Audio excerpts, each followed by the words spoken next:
Monika Gomes de Silva college की staff list में आपका नाम नहीं है। यहाँ तक कि डीन और एडमिन स्टाफ आपको जानता तक नहीं, न नाम से न चेहरे से। नताशा, अभी उसका सिर्फ एक झूठ पकड़ा गया है, आगे देखो और क्या क्या पता चलता है। जॉर्ज, लेकिन मोनिका कॉलेज जाती थी, मुझे अच्छी तरह से पता है।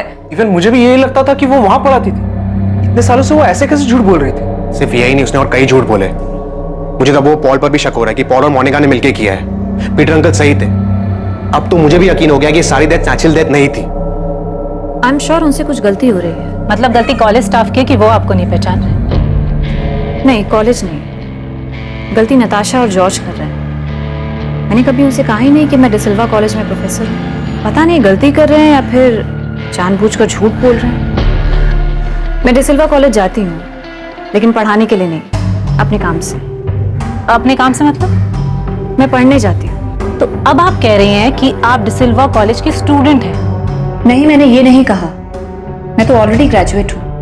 पढ़ने का शौक है, इसलिए डिसिल्वा कॉलेज की लाइब्रेरी जाती हूँ। इनफैक्ट वही नहीं, और भी लाइब्रेरीज जाती हूँ। तो मिस्टर पॉल, आप भी यही कह रहे हैं कि आपको पता नहीं था कि मोनिका डिसिल्वा कॉलेज में पढ़ाती है? एक्चुअली सर, मुझे लगता था कि वो वहाँ पढ़ाती है, लेकिन उसने सामने से कभी कहा नहीं कि वो उस कॉलेज में प्रोफेसर है। और जब मैंने पूछा तो उसने बताया कि वो वहाँ सिर्फ लाइब्रेरी में पढ़ने जाती है। वो सही बोल रही हैं। हमारे लाइब्रेरी मिसेस गायत्री कुंदनकर ने बताया कि मोनिका यहाँ लाइब्रेरी में रेगुलरली आती है। मिस्टर रसल, मोनिका ना तो स्टाफ में है ना स्टूडेंट है, फिर भी वो पिछले 15 सालों से रेगुलर यहाँ आ रही है। वो ऐसे कॉलेज में लाइब्रेरी में एंटर कैसे हो सकती है? आप लोगों ने अलाउ कैसे किया? मैं खुद ये सुनकर हैरान हूँ इंस्पेक्टर। अजीब बात है, मतलब कैसे कोई ऐसे झूठ बोल सकता है कि वो यहाँ टीचर है, और क्यों, जबकि उसका इस कॉलेज से कोई लेना देना ही नहीं। क्यों? मोनिका ने क्यों झूठ बोला कि वो डिसिल्वा कॉलेज में केमिस्ट्री की प्रोफेसर है? इन्वेस्टिगेट कर रही टीम को यह समझ में नहीं आ रहा था कि मोनिका के इस तरह से झूठ बोलने का कारण क्या था। क्या इन्वेस्टिगेशन में इस क्यों का जवाब मिलने वाला था? इन 6 मौतों को अब मर्डर की तरह से देखा जाने लगा था। सर, मुझे तो यही लगता था कि वो यहाँ पर पढ़ाती है। काफी टाइम से मैंने उसका आईडी कार्ड भी नहीं चेक किया था। वो रेगुलरली यहाँ आती थी। अगर मुझे पता होता कि उसका इस कॉलेज से कोई लेना देना नहीं है, तो मैं उसे अंदर घुसने भी नहीं देती थी। आपने आखिरी बार उसका आईडी कब देखा था? सर, याद नहीं है, काफी पुरानी बात है। पर हाँ, मुझे इतना याद है कि उसके पास स्टाफ का एक आईडी कार्ड था।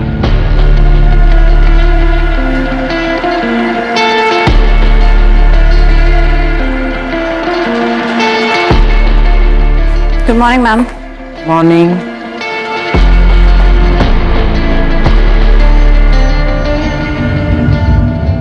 आपके पास उन किताबों की लिस्ट है जो उसने यहाँ से इशू करवाई हो और अपने घर लेके गई हो? वो कोई भी किताब अपने घर नहीं ले जाती थी। जो भी किताब पढ़ती थी वो यहीं पर पढ़ती थी। बल्कि मैंने उसे 1-2 बार कहा भी था, मोनिका, मैंने देखा है तुम किताबें यहीं पर बैठकर पढ़ती हो, घर क्यों नहीं ले जाती? आराम से पढ़ लिया करो ना। मैडम, मुझे कोई भी काम अधूरा छोड़ना पसंद नहीं है, इसलिए यहीं पे पढ़ लेती हूँ।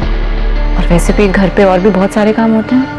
मुझे भी ये समझ में नहीं आ रहा है कि ये हो कैसे सकता है। वो लाइब्रेरी में आती है, यहाँ तक कि हमारी सिक्योरिटी भी नहीं रोकती उसे यहाँ आने के लिए। उन्हें भी ये लगता है कि वो यहाँ पढ़ाती है। साहब, वो मैडम तो मेरे यहाँ पे नौकरी लगने से पहले से आती हैं, सब जानते हैं उन्हें साहब। कभी आई कार्ड चेक किया तुमने उनका? साहब, जिन टीचर को रोज आते जाते देखते हैं, उनसे आईडी कार्ड कैसे मांगेंगे साहब?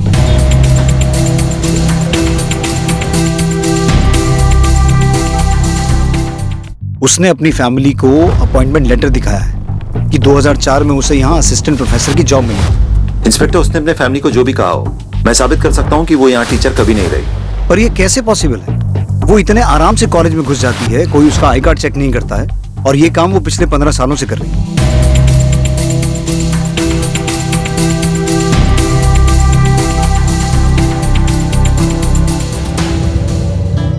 अगर हम ये भी मान ले कि उसने आईडी कार्ड जाली बनवाया होगा और उसी के बेस पे सबने उसे टीचर मान लिया, तब भी आईडी कार्ड हर साल नए बनते हैं। उसने 15 साल कैसे मैनेज किया होगा?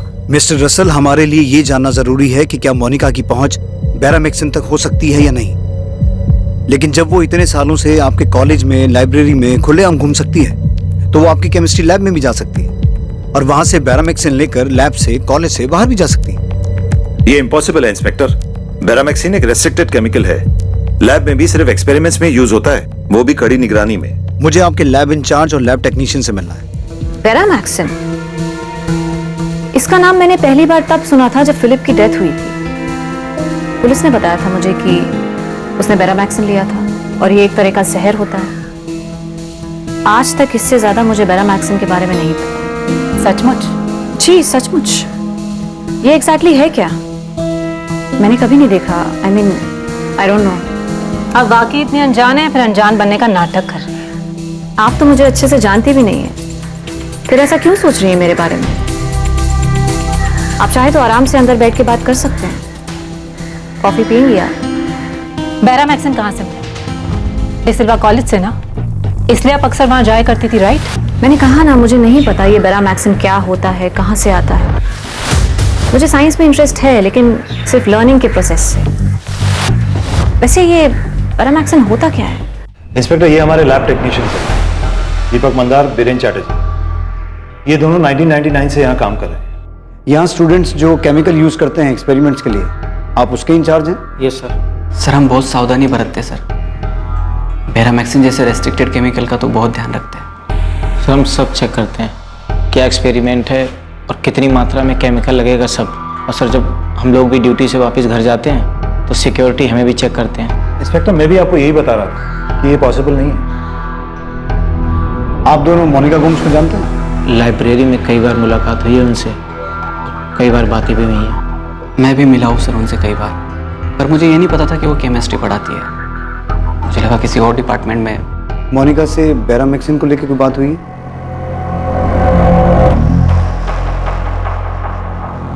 लाइब्रेरी में कई बार बातचीत हुई, डिस्कशन भी हुआ, लेकिन केमिस्ट्री से जुड़ी किसी चीज़ पर कोई बातचीत नहीं हुई सर। सर, स्पेस साइंस पे मेरी कई बार बात हुई थी, पर केमिस्ट्री पे कभी भी बात नहीं हुई। बेरामैक्सिन को लेकर पक्का कोई बात नहीं हुई?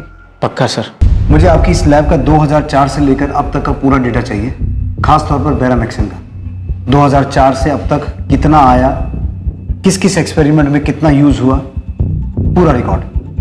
आप दोनों के पास 3 घंटे का टाइम है। 3 घंटे में मुझे पूरा डेटा चाहिए।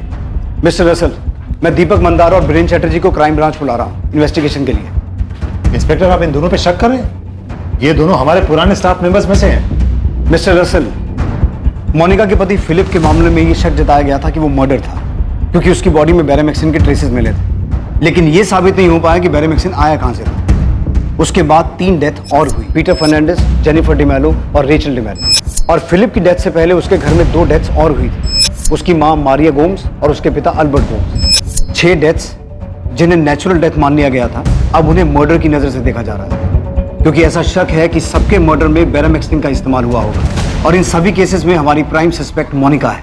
अब ये तो साबित हो चुका है कि मोनिका फर्जी तरीके से आपके कॉलेज में घुसी थी, और मुझे पूरा यकीन है कि मोनिका को बेरामैक्सिन आपकी कॉलेज से ही मिला है।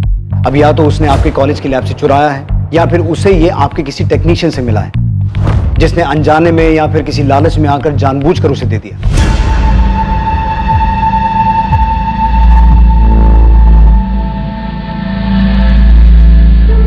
जानबूझकर दिए जाने के चांसेस ज्यादा हैं, क्योंकि मैं मोनिका को ज्यादा तो नहीं जानता, लेकिन इतना समझ गया हूं कि वो बहुत शातिर औरत है। उससे उगलवाना मुश्किल होगा, इसलिए हमें आपकी मदद की जरूरत पड़ेगी, और मैं उम्मीद रखता हूं कि आप कोऑपरेट करेंगे।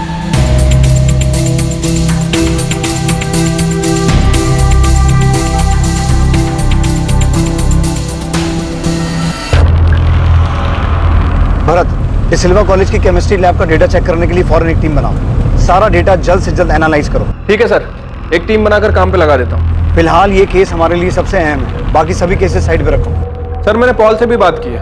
उसका कहना है कि उसे पता ही नहीं था कि मोनिका डिसिल्वा कॉलेज में प्रोफेसर है। झूठ बोल रहा है पॉल। उसकी 6 साल की बेटी और वाइफ भी मरी है। उससे हमें सिर्फ मोनिका के बारे में नहीं, बल्कि ये भी पूछताछ करनी है कि इस सब में उसका क्या रोल है।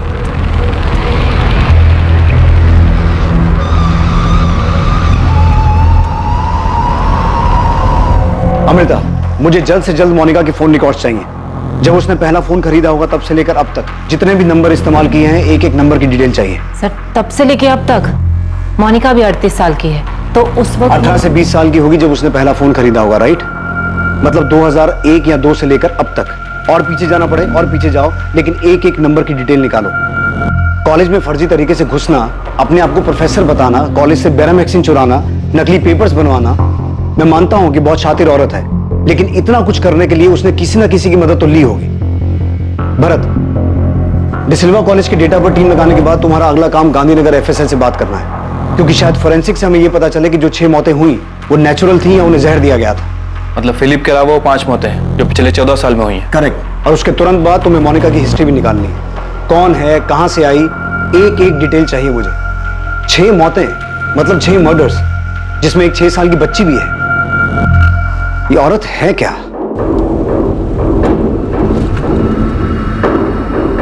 सर, अब मैं यकीन से कह सकता हूं कि जॉर्ज का मोनिका पे शक गलत नहीं है और पीटर फर्नांडिस का शक भी सही था। उसने बहुत कोशिश की, लेकिन शायद हमारी टीम से कहीं ना कहीं चूक हो गई, वरना जेनिफर डिमेलो और रेचल डिमेलो को बचाया जा सकता था। अब सर उन्हें बचा तो नहीं पाए, लेकिन न्याय तो दिलवा सकते हैं। और सर उसके लिए हमें Maria Gomes, Albert Gomes, Peter Fernandes, Jennifer D'Mello और रेचल डिमेलो की बॉडी को ग्रेव से बाहर निकालना होगा। तुम्हें लगता है एफएसएल को इन डेड बॉडी से कुछ हाथ लगेगा? क्योंकि आखिरी बॉडी 4 साल पहले और पहली 14 साल पहले दफनाई गई थी। सर, मैं यकीन से कह सकता हूं कि उन 6 लोगों की डेथ नेचुरल डेथ नहीं थी, बल्कि मर्डर्स। मैं जानता हूं ये काफी चैलेंजिंग होगा, लेकिन फिर भी लेट्स डू इट। तुम गड़े मुर्दे उखाड़ते और हम उस मुर्दे में जो कुछ बचा हुआ होता है उससे उसका पूरा इतिहास निकालेंगे। डेड बॉडी निकालने की परमिशन के बाद मुझे बॉडीज निकालते वक्त आपकी टीम की जरूरत पड़ेगी। इन्फॉर्म कर देना, मेरी टीम वहां पहुंच जाएगी। मैं इस केस के ऊपर अभी मेरा काम शुरू कर देता हूं। ये केस बहुत इंटरेस्टिंग होने वाला है। भावेश, मैंने तुम्हें एक नंबर भेजा है, जरा उसका पता लगा। ये एक नंबर है जो काफी टाइम से एक्टिव है। मैं जानती हूँ भावेश कि ये काम आसान नहीं है, लेकिन क्या करें, ये केस भी आर्कियोलॉजी के एक्सपेक्टेशन से कम नहीं है। अमृता जी, आप इस नंबर का 2003 से रिकॉर्ड मांग रहे हैं। ऊपर से इस नंबर पे जिससे बात हुई है उनका भी उतने साल पुराना रिकॉर्ड, और सर्वर में इतना डाटा मेंटेन थोड़ी होता है। अच्छा, जितना निकलता है उतना तो भेजो। डेड बॉडीज को खोद कर बाहर निकालने के लिए हमें मजिस्ट्रेट का ऑर्डर लगेगा। मैं आज ही लेटर भेजता हूँ। जितनी जल्दी परमिशन मिलेगी उतना अच्छा है। मैं चर्च अथॉरिटी से बात करता हूँ, अगर वहां से भी किसी तरह की परमिशन की जरूरत है तो ले लेता हूँ। और साथ साथ तुम्हें ये भी पता करना होगा कि मोनिका को बैरामैक्सिन मिला कहाँ से, क्योंकि अगर 14 साल पुरानी डेड बॉडी से कुछ नहीं मिला तो हमें बैरामैक्सिन के सोर्स को ही ट्रैक करना होगा।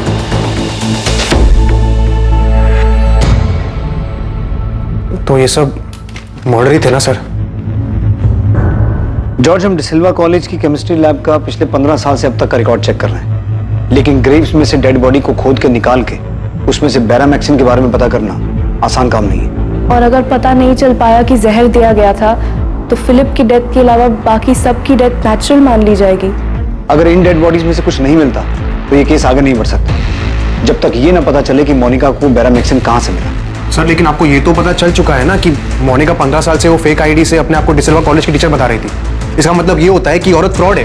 सर, मुझे तो ये भी यकीन हो गया है कि डैड की जो विल मोनिका ने पीटर अंकल को लाकर दी थी वो भी फेक थी। सर, डैड के विल को हम कोर्ट में चैलेंज करने ही वाले थे।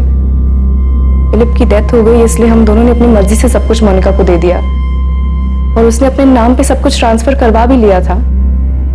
सारी प्रॉपर्टीज, बिजनेस सब मेरे सामने ही उसके नाम पे ट्रांसफर हुआ था। इनफैक्ट पीटर अंकल और मैंने खुद उन पेपर्स पे साइन किए थे विटनेसेस के तौर पे। नताशा, जॉर्ज, ये केस इतना आसान नहीं होगा। हमें 14 साल पीछे जाना होगा और हर उस चीज को प्रूव करना होगा जिससे ये साबित हो कि वो 6 डेथ्स मर्डर्स थे। और सबसे पहले हमें ये पता करना होगा कि मोनिका को बैरामैक्सिन कहां से मिला। इतने रिस्ट्रिक्टेड केमिकल के बारे में इतनी जानकारी कहां से मिली? मैं यकीन के साथ कह सकता हूं कि डिसिल्वा कॉलेज में घुसने के लिए उसने फर्जी डॉक्यूमेंट्स बनाए थे, तो हो सकता है तुम्हारे फादर की विल भी उसने फर्जी बनाई हो। पीटर अंकल भी यही समझाने की कोशिश कर रहे थे। वही थे जिन्होंने फिलिप के बॉडी में वो ब्लू मार्क देखा था। सर, माय गॉड, मतलब पीटर अंकल को पता चल गया था कि फिलिप का मर्डर हुआ है, इसलिए सर वो। मोनिका की फैमिली में कौन कौन है? उसके माँ बाप, भाई बहन, कोई और रिश्तेदार, कोई भी? हाँ सर, उसके मॉम डैड है, कैनाकोना में रहते हैं। लीना, मैं जा रहा हूं। सेबी, इलेक्ट्रिसिटी बिल भरना मत भूलना। हाँ, भर दूंगा। मुझे नहीं लगता कि मोनिका अपनी फैमिली से काफी टाइम से मिली है। मतलब? उनके बीच में रिलेशंस कुछ ठीक नहीं थे। मोनिका के पेरेंट्स फिलिप के डेथ पे भी नहीं आए थे। आई डोंट नो उसने इन्फॉर्म भी किया होगा या नहीं उनको। 6 लोगों की डेथ जो शायद मर्डर्स हों, तो मोनिका का इसके पीछे का मोटिव सिर्फ तुम्हारी प्रॉपर्टी को हासिल करना था?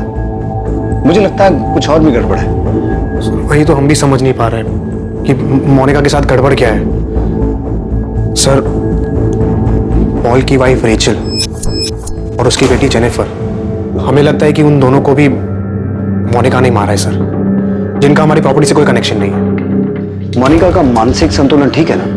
सर मोनिका हमेशा से एक बहुत अच्छी इंसान रही है, पर अब लगता है कि शायद उसके पर्सनालिटी का कोई दूसरा भी साइड है जिसके बारे में आज तक हमें पता ही नहीं चला।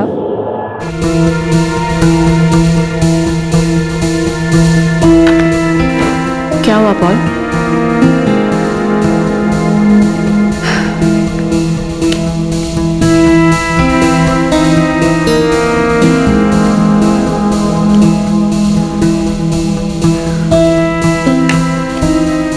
तुम्हें क्या लगा मैंने तुम्हारे खाने में कुछ मिलाया है? तुमने ग्रेवयार्ड पे रेचल को किस क्यों किया था? क्योंकि रेचल मेरी बहुत अच्छी दोस्त थी Paul. I love you Paul. मैंने कुछ नहीं किया है। नताशा और जॉर्ज को गलतफहमी हो रही है। पॉल मैं प्यार का दिखावा नहीं कर सकती, लेकिन मैं उन सब से प्यार करती थी जिन्हें मैंने खोया है। मुझे भी बहुत दुख है उनके जाने का।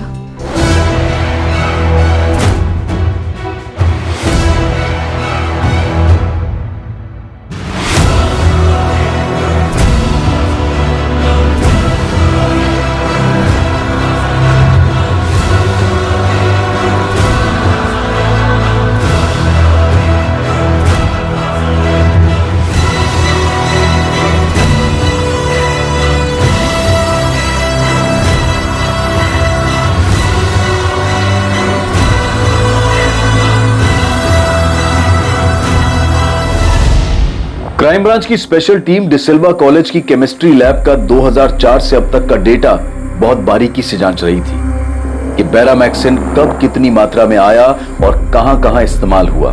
लैब टेक्नीशियन दीपक मंदार और बीरेन चैटर्जी को भी पूछताछ के लिए बुलाया गया था। इसी दौरान मारिया गोम्स, एल्बर्ट गोम्स, फिलिप गोम्स और पीटर फर्नांडिस के अवशेष जांच के लिए ग्रेव्स खोदकर बाहर निकालने की परमिशन भी मिल गई और जेनिफर डिमेलो और रेचल डिमेलो के भी ग्रेव्स को खोदकर उनके अवशेष बाहर निकालने की अनुमति मिल गई।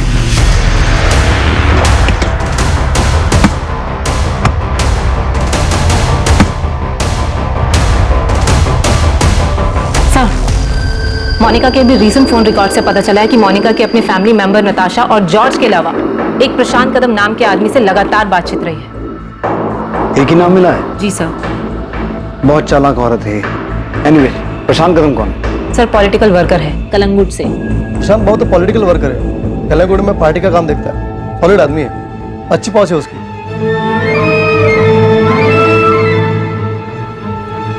ऐसा कोई बड़ा पॉलिटिशियन नहीं है, पर एरिया में धाक है उसकी। पर मैम ये मोनिका का प्रशांत कदम से क्या कनेक्शन हो सकता है? गणेश ये तुम मुझसे मत पूछो, खोद कर निकालो और मुझे बताओ कि क्या मामला है। ये 6 के 6 डेथ मर्डर्स लग रहे हैं। फिलिप के केस में तो तुम चूक गए थे, पर इस बार कोई गलती नहीं होनी चाहिए। सर खबरी गणेश ने कलंगुट में अपने नेटवर्क से पता लगाया है कि मोनिका अपने फैमिली बिजनेस के सिलसिले में अक्सर प्रशांत कदम से मिलती रही है और उसके अलावा भी मिलती रही है। अलावा भी मतलब?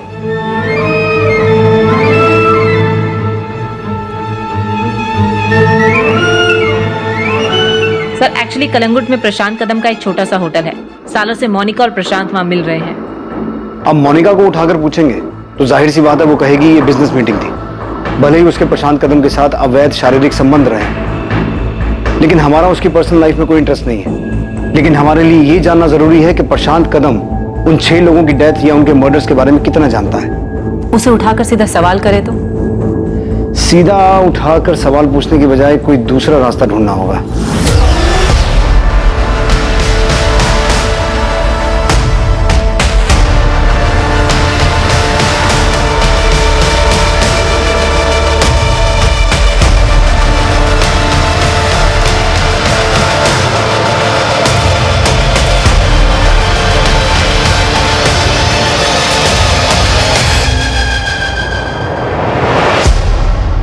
सिर्फ फिलिप गोम्स की मौत के बाद पोस्टमार्टम हुआ था और उसकी बॉडी से बेरामैक्सिन के ट्रेसेस पाए गए थे। लेकिन बाकी 5 मौतों में किसी का भी पोस्टमार्टम नहीं हुआ था क्योंकि उनकी मौत को नेचुरल बताया गया था। अब उन बॉडीज को बाहर निकाला गया था, उनके अवशेषों की जांच होने वाली थी।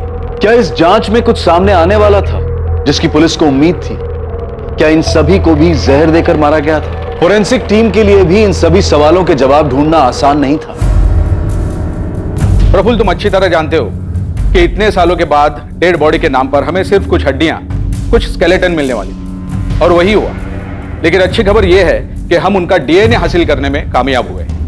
अब उसी से हमें एनालिसिस करना होगा, उसी से पता करना होगा कि जहर दिया गया था या नहीं। मुश्किल है, यहां पर नामुमकिन नहीं। गिरीश जी, आपने कहा नामुमकिन नहीं है, मतलब मुमकिन है।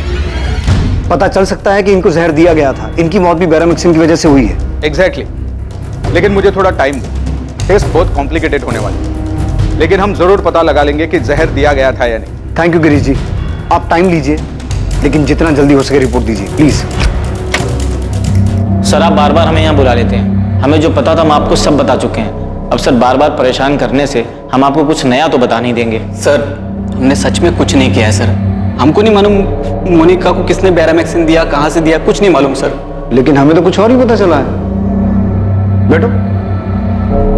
वैसे आप लोगों को पता है ना कि हमारी एक टीम आपकी लैब का 2004 से लेकर अब तक का बैरामेक्सिन का रिकॉर्ड चेक कर रही थी। उसमें ये सामने आया है कि 2005, 2007, 2010, 2012, 13 और 2015 में आपकी लैब से बैरामेक्सिन गायब हुआ है।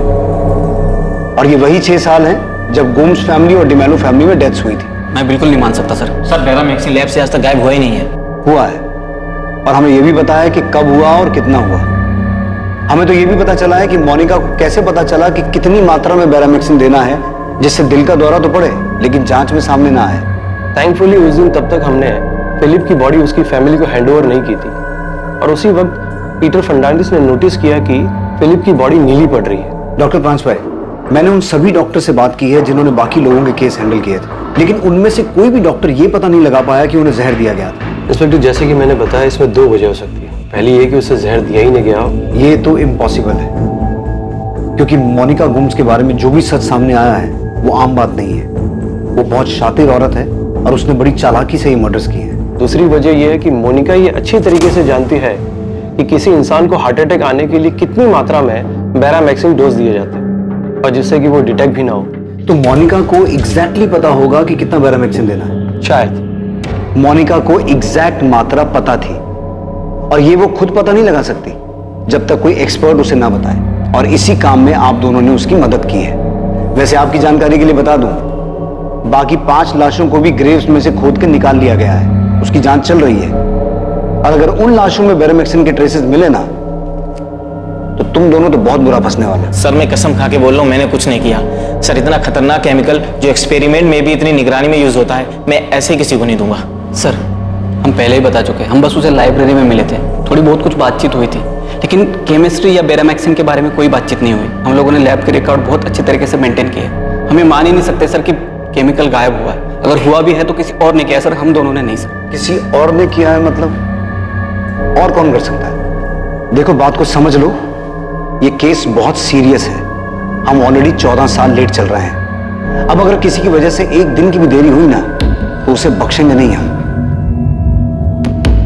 सर, हमने कॉलेज से मिले डेटा को 6ठी बार छाना है। कुछ मिला? नहीं सर। और आपको? नहीं। दीपक और बीरेन अभी भी कह रहे हैं कि उन्होंने बैरामेक्सिन मोनिका को नहीं दिया। सर, इतने सालों में रत्ती भर बैरामेक्सिन लैब से गायब नहीं हुआ। सारा रिकॉर्ड क्लियर है। सर, मुझे नहीं लगता कि मोनिका को बैरामेक्सिन लैब से मिला होगा। मोनिका को बैरामेक्सिन दीपक और बीरेन ने ना दिया हो, बल्कि किसी स्टूडेंट ने उसकी हेल्प की हो। एक्सपेरिमेंट के टाइम पे केमिकल चुराया और मोनिका को दे दिया। इंस्पेक्टर, स्टूडेंट्स को कोई भी केमिकल लैब से बाहर ले जाने की इजाजत नहीं है। वो उन्हें वहीं एक्सपेरिमेंट में यूज करने को मिलता है और वहीं खत्म करना पड़ता है। लेकिन जब मोनिका आपके कॉलेज में घुस सकती है, सबको बेवकूफ बना सकती है कि वो वहां पढ़ाती है, तो हो सकता है कि उसने किसी स्टूडेंट को बेवकूफ बनाया हो, उसे यूज किया हो। इंस्पेक्टर, सिर्फ इसलिए कि हमसे एक गलती हो गई कि वो यहाँ टीचर बन के आती रही और हम पकड़ नहीं पाए, इसका मतलब ये नहीं कि आप हमारे सारे स्टाफ पर शक करेंगे। और जब आपको हमारे स्टाफ से कुछ नहीं मिला तो आप हमारे स्टूडेंट पर शक करने लगे। और आप सिर्फ हम पर शक क्यों कर रहे हैं? बैरामेक्सिन सिर्फ हमारे लैब में नहीं यूज होता, बल्कि गोल्ड इंडस्ट्री में भी यूज होता है। आप वहां क्यों नहीं पता करते? वहां भी पता करेंगे, लेकिन मिस्टर रसल, मुझे एक बात का जवाब दीजिए कि मोनिका ने फेक केमिस्ट्री टीचर बन के जाने के लिए आपका ही कॉलेज क्यों चुना? कोई तो वजह होगी ना उसके पीछे। आप उन सभी ईयर्स के स्टूडेंट्स को चेक कीजिए जिन सालों में ये डेथ्स हुई हैं। मैं यकीन के साथ कह सकता हूं कि मोनिका आपके कॉलेज किसी खास मकसद से आई थी। ओके। अमृता। Yes sir. हमें फोरेंसिक से सभी डिटेल्स मिल जाएंगी। अगर ये पता चलता है कि इन सबको जहर दिया गया था तो ये सभी नेचुरल डेथ के केसेस मर्डर केसेस में तब्दील हो जाएंगे। लेकिन मर्डर को साबित करने के लिए, अपराधी तक पहुंचने के लिए हमें हर हाल में ये पता लगाना होगा कि बैरामेक्सिन आया कहां से। सर प्रशांत कदम को उठाए, उससे पूछताछ करें। उठाते हैं प्रशांत। भरत कहाँ है? सर वो मोनिका के मम्मी पापा से मिलने कैना कोना गए। मुझे कैना कोना में मोनिका के पेरेंट्स के घर का एड्रेस मिल गया है। मैं थोड़ी देर में वहाँ पहुँच जाऊँगा। खबरी गणेश ने मेरी मधुकर सावंत से बात करवाई है। वो मोनिका और उसकी फैमिली को बचपन से जानता है। थोड़ी देर में उनसे बात करने वाला हूँ। गुड, मुझे यही पता करना था। भरत, पहले मधुकर से बात करो। फिलहाल मोनिका के माँ बाप से कुछ पूछताछ मत करना, वरना मोनिका अलर्ट हो जाएगी। मम्मा, यस बेटा। नताशा आंटी और जॉर्ज अंकल कह रहे थे कि बेटा उनकी बातों पर ध्यान मत दो, उनकी बातों का कोई मतलब नहीं। पर मम्मी वो पापा के बारे में बात कर रहे थे। जेम्स, वो दोनों बहुत परेशान है बेटा। तुम टेंशन मत लो, मैं उनसे बात करती हूँ, उनकी परेशानी दूर कर दूंगी।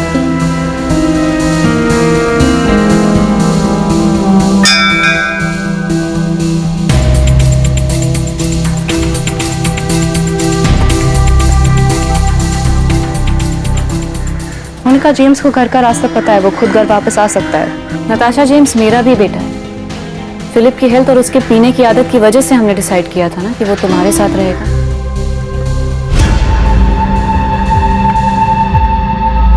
नताशा, तुम और जॉर्ज जो कर रहे हो ना मेरे साथ, वो ठीक नहीं है। और जो तुमने किया वो सही था। इतने सालों तक तुम झूठ बोलती आ रही हो कि तुम कॉलेज में प्रोफेसर हो। क्यों? क्या जरूरत थी? तुम कर क्या रही थी मोनिका?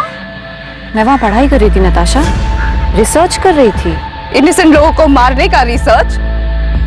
मम्मा, dad, Philip, Peter uncle, Rachel, Jennifer. Monica, तुमने इन सबको मार दिया। तुमने ये सब कुछ अकेले किया या पॉल ने भी तुम्हारा साथ दिया सब में? जॉर्ज कहाँ है नताशा? लिसन मोनिका, जॉर्ज वापस लंदन चला गया, तुम उसको छोड़ो। तुम मेरे सवाल का जवाब दो। वापस चला गया? एक बार मुझसे मिलने तक नहीं आया। तुमसे डर लगता है, और मुझे भी। ओ हेलो मोनिका, मैं तुमसे कुछ पूछ रही हूँ। बाय नताशा।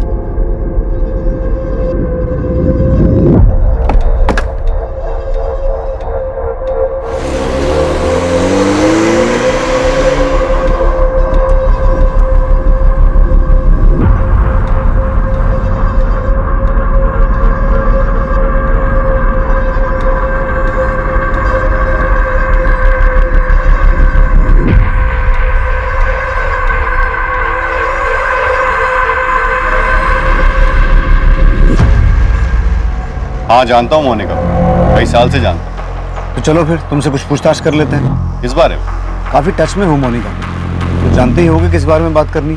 वैसे तुम्हारे पार्टी प्रमुख से बात हो गई। अगर इस सब में तुम्हारा कोई हाथ है तो हम तुम्हें अरेस्ट कर सकते हैं। चलो। प्रशांत कदम बहुत कुछ जानता था। इस मामले में उसकी भूमिका होने के भी काफी आसार थे, पर बावजूद इस सब के उसे तोड़ना पुलिस के लिए आसान नहीं था। दूसरी तरफ कैनाकोना में पुलिस मधुकर सावंत से मोनिका के अतीत के बारे में बहुत कुछ सनसनीखेज जानने वाली थी।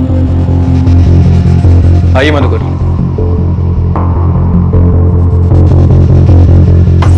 वो मोनिका का शादी का बाद से ही मैं उसको कभी नहीं मिला है सर। और उसका माँ बाप सेबेस्टियन और लीना, वो भी कभी कभार ही मिले होंगे। मधुकर जी, हमें एक मामले में मोनिका गोम्स पे शक है और इसी वजह से मैं यहाँ तक आया। ये गणेश बताया मेरे को। सब मधुकर जी बता रहे थे कि बड़ी अजीब हिस्ट्री है इस मोनिका गोम्स की। कैसे हिस्ट्री? साहब वो स्कूल के टाइम से ही बहुत लफड़ा करती थी, अजीब बर्ताव था उसका। पैसे कहाँ हैं? पैसे कहाँ हैं मोनिका? मुझे नहीं पता, मैंने नहीं लिया। मोनिका, तू झूठ बोल रही है ना? मैंने तुझे देखा, पर्स के आजू बाजू में डेस्क के पास तू घूम रही थी। मैंने तुझे पूछा ना कि तू क्या कर रही है, तूने क्या बोला मुझे? कि तू बुक ढूंढ रही है। तूने मुझे झूठ बोला ना? मोनिका, सच बोलना, तूने चुराए पैसे? मोनिका की चोरी की आदत के कारण वो हर रोज ही सेबेस्टियन से मार खाती, और ये बात पूरे कॉलोनी को पता थी। अपने फादर के पर्स से पैसे चुराने की आदत को आप उसकी क्रिमिनल हिस्ट्री बता रहे हैं? सिर्फ पर्स से पैसा चुराने का बात नहीं है ना सर, वो स्कूल में एक लड़की का ज्वेलरी भी चुराया था उसने। स्कूल ने सेबेस्टियन को बुलाया भी था। उस रात तो सेबेस्टियन ने बहुत मारा था। क्यों मोनिका, क्यों करती है सब? अरे कितनी शर्म आई मुझे सबके सामने जब तूने मेरी बेइज्जती कर दी। अरे सुधरती क्यों नहीं है? सैवी बस करो। लीना दुकान छोड़। इतना मार दो, इतना मार मुझे। अरे आज मैं इसको ऐसा सबक सिखाऊंगा ना, सेबेस्टियन चोरी करने का सोचेगी भी नहीं। नहीं है सेबेस्टियन, उसको गिफ्ट कितना लगा है देख। नहीं हाथ में चोट लगी है, उसका हाथ टूट गया है। अरे बहुत तो क्या इसमें सर में तोड़ दूंगा। अरे कहाँ से सीखा ये सब? मोनिका मैंने प्लास्टर कर दिया है, इसे ठीक होने में टाइम लगेगा। सोते समय ध्यान रखने से दबाव मत पड़े और इसे खोलना मत। उस रात तो सेबेस्टियन ने मोनिका को इतनी बुरी तरह मारा तो उसका हाथ फ्रैक्चर हो गया। मोनिका क्यों करती है तू ऐसा? क्या जरूरत थी तुम्हें उस लड़के की ज्वेलरी चुराने की? हाँ देख बेटा, अब भी टाइम में सुधर जा, वरना बहुत पछताना पड़ेगा। मोनिका बेटा, हाथ कैसा है अब तेरा? पहले से दर्द कम है ना? ले हल्दी वाला दूध पी ले। उस रात मैंने और मेरी बीवी ने उसको बहुत समझाने की कोशिश की। देख बेटा, तेरा डैड बहुत ईमानदार आदमी है, उसूल का एकदम पक्का है वो। उसूलों की वजह से ही डैड गरीब है अंकल। अरे ऐसे नहीं बोलते, उसी की ईमानदारी की कमाई से तेरा घर चल रहा है ना? सिर्फ घर ही चल रहा है ना आंटी, 2 टाइम का खाना मिल रहा है बस। चोरी करना जुर्म है, कायम है। अरे बहुत बुरी आदत है, अगर ये आदत तूने नहीं छोड़ी ना तो एक दिन तुझे। एक दिन मेरे पास बहुत सारा पैसा होगा अंकल, मैं बहुत अमीर बन जाऊंगी, जो चाहूंगी वो खरीद पाऊंगी, किसी के सहारे नहीं रहूंगी। तेरा डैड जो भी कर रहा है ना तेरे अच्छे के लिए कर रहा है। हमने उसको अपनी तरफ से बहुत समझाया, उसका माँ बाप ने भी उसको समझाया। देखकर ऐसा लगने लगा था कि वो सुधर गई, खास करके फिलिप से शादी के बाद। हालांकि सब लोग हैरान थे कि इतना अमीर घर का लड़का फिलिप को ये मिडिल क्लास लड़की मोनिका से प्यार कैसा हो। हाँ पर एक ऐसी शादी थी साहब जिससे सारा कॉलोनी खुश था।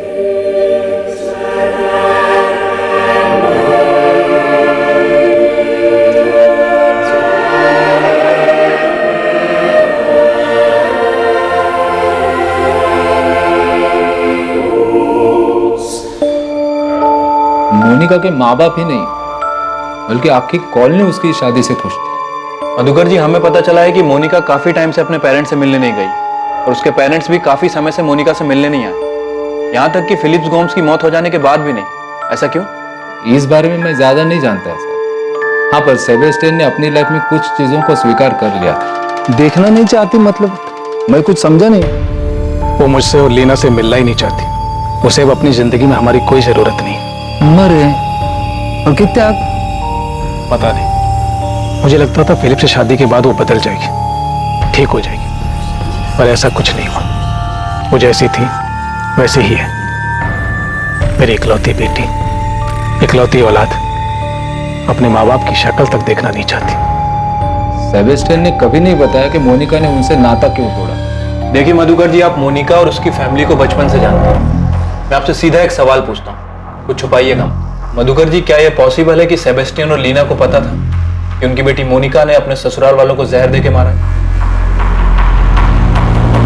मधुकर जी, मोनिका के पति के केस में साफ हुआ है कि उसकी बॉडी में जहर था। अभी साहब मेरे को सेबेस्टियन, लीना और मोनिका के बारे में जितना भी मालूम था ना मैंने आपको बता दिया। अब ये सेबेस्टियन और लीना उसके बारे में क्या जानता है क्या नहीं जानता है वो मेरे को नहीं मालूम।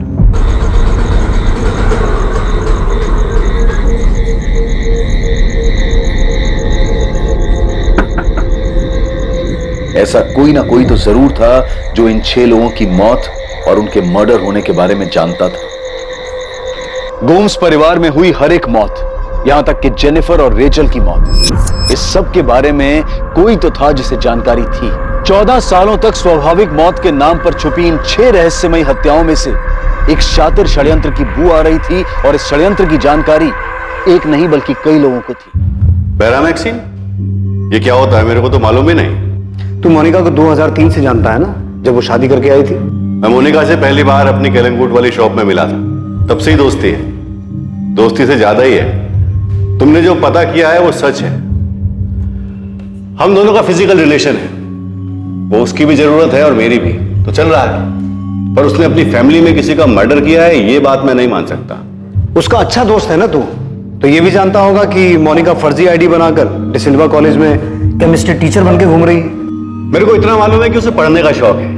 अब वो वहां स्टूडेंट है या टीचर ये मालूम नहीं। प्रशांत कदम, मोनिका अकेले इतनी बड़ी धोखाधड़ी और 6 मर्डर्स नहीं कर सकती। तो आपको क्या लगता है मैंने उसकी मदद की है? मैंने अपने एरिया केलनगुट में छोटे मोटे झगड़े किए हैं, बल्कि अब तो वो सब भी छोड़ दिए। मर्डर तो बहुत दूर की बात है। मेरे को इलेक्शन लड़ना है, नेता बनना है, मैं काहे को ये बेकार के झगड़ों में पड़ूंगा। दोस्त, नेतागिरी तो तू भूल जा, क्योंकि तू नहीं बताएगा तो भी हम पता तो करेंगे और तुझे तेरी असली जगह पर पहुंचाएंगे। जब मेरा कोई इन्वॉल्वमेंट ही नहीं है इसमें, तो मैं क्यों डरूं? करो आपको जो करना है। प्रशांत से हर दिन पूछताछ हो रही थी। पुलिस के सवाल उसका पीछा नहीं छोड़ रहे थे। हर दिन उसे पूछताछ के लिए पुलिस स्टेशन बुलाया जाता था। अलग अलग पुलिस वाले अलग अलग तरीके से उससे पूछताछ करते थे। आखिरकार प्रशांत कदम के टूटने के संकेत मिलने लगे थे। यकीनन प्रशांत कदम के पास पुलिस को देने के लिए ढेरों जानकारियां थी, पर वो पुलिस के सामने घुटने नहीं टेक रहा था। दूसरी तरफ पुलिस लगातार मोनिका पर नजर बनाए हुए थी। पुलिस ने मोनिका पर 24 घंटे निगरानी रखी थी।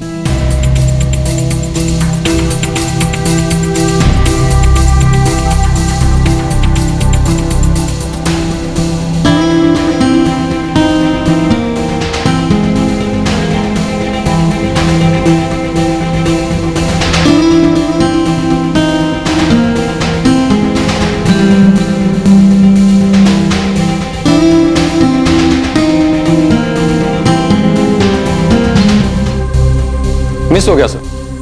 जब तक मैं वहां पहुंचता उससे पहले किसी और ने पीसीओ इस्तेमाल कर लिया था, इसलिए सर रीडायल करने का कोई मतलब नहीं बनता था। लेकिन शरद, ये तो कंफर्म है ना कि मोनिका ने वहां से किसी को फोन किया और उसकी बात भी हुई?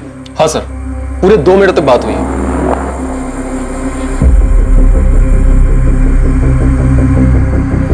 मोनिका ने 1:30 पे कॉल किया था। सर ये है उस पीसीओ का नंबर जहां से उसने कॉल किया था। अमृता, इस लैंडलाइन नंबर के कॉल रिकॉर्ड्स मंगवाओ। ये जानना बहुत जरूरी है कि उसने किसको कॉल किया था। जी सर।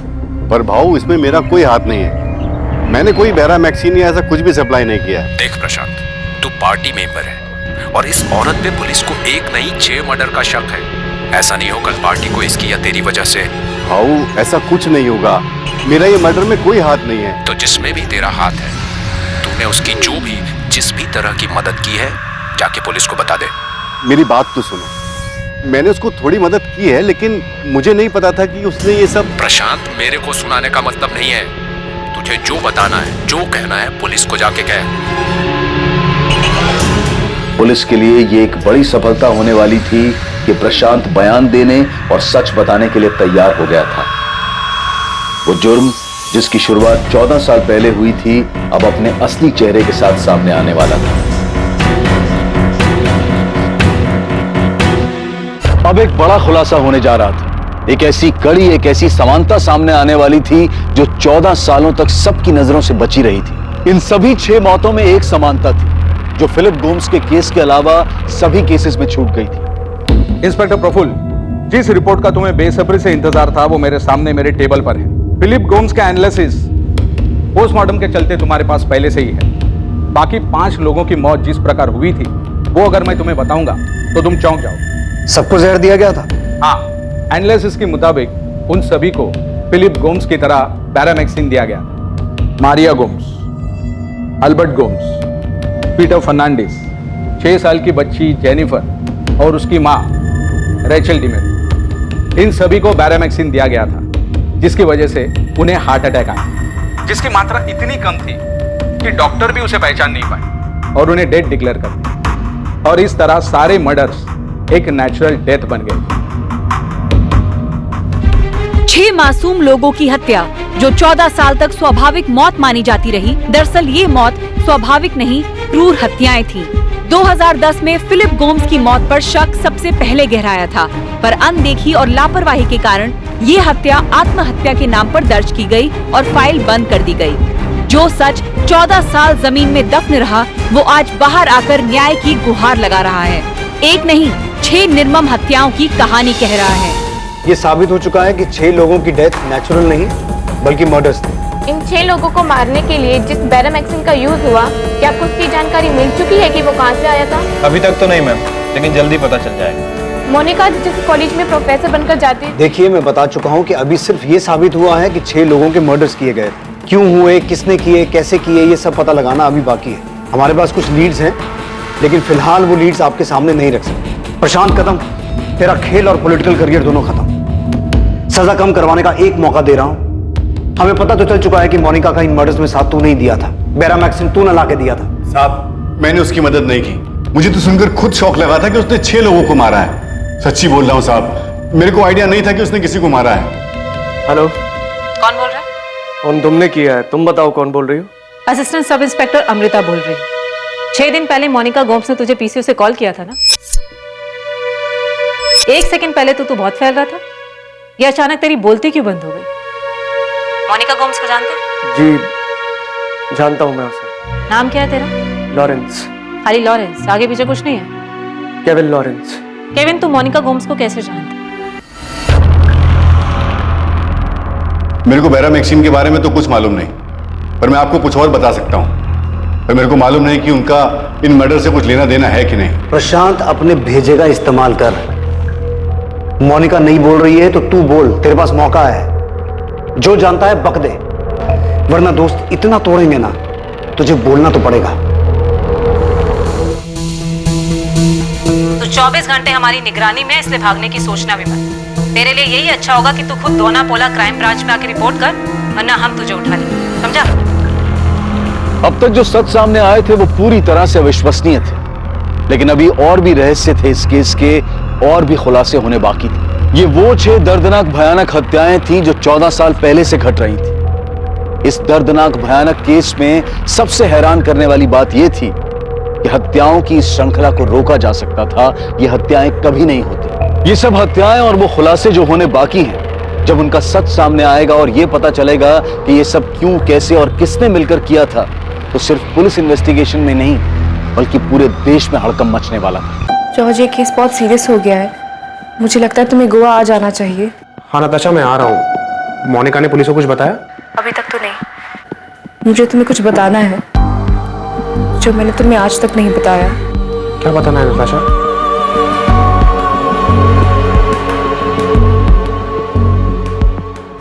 आपको याद दिला दें, पॉल डिमेलो की 6 साल की बेटी जेनिफर और बीवी रेचल डिमेलो भी इस निर्मम हत्याकांड की शिकार हैं।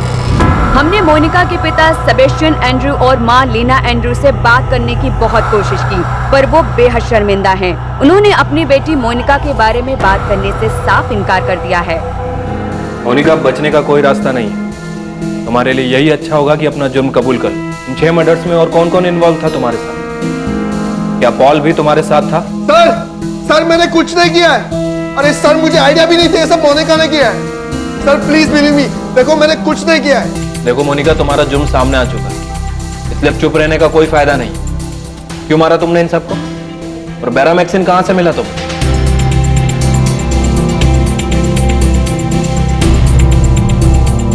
साहब, मेरे को बेरामैक्सिन के बारे में तो कुछ मालूम नहीं, पर मैं आपको कुछ और बता सकता हूं। पर मेरे को मालूम नहीं कि उनका इन मर्डर से कुछ लेना देना है कि नहीं। प्रशांत की तरह केविन भी पुलिस से काफी कुछ छुपा रहा था, और ऐसा भी कुछ था जो नताशा जानती थी, पर उसने वो आज तक किसी को नहीं बताया।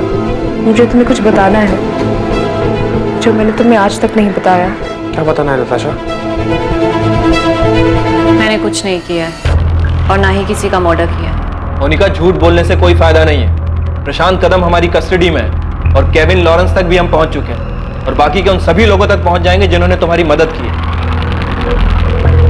मुझे तो आइडिया भी नहीं, ये सब मोनिका ने किया, और उसने ऐसा क्यों किया और कैसे किया मुझे सच में नहीं पता। प्लीज बिलीव मी मैम, मैं सच कह रहा हूं। Impossible Paul. उसने 6 लोगों को जहर देकर मार डाला, जिसमें तुम्हारी 6 साल की बेटी जेनिफर और तुम्हारी बीवी रेचल भी।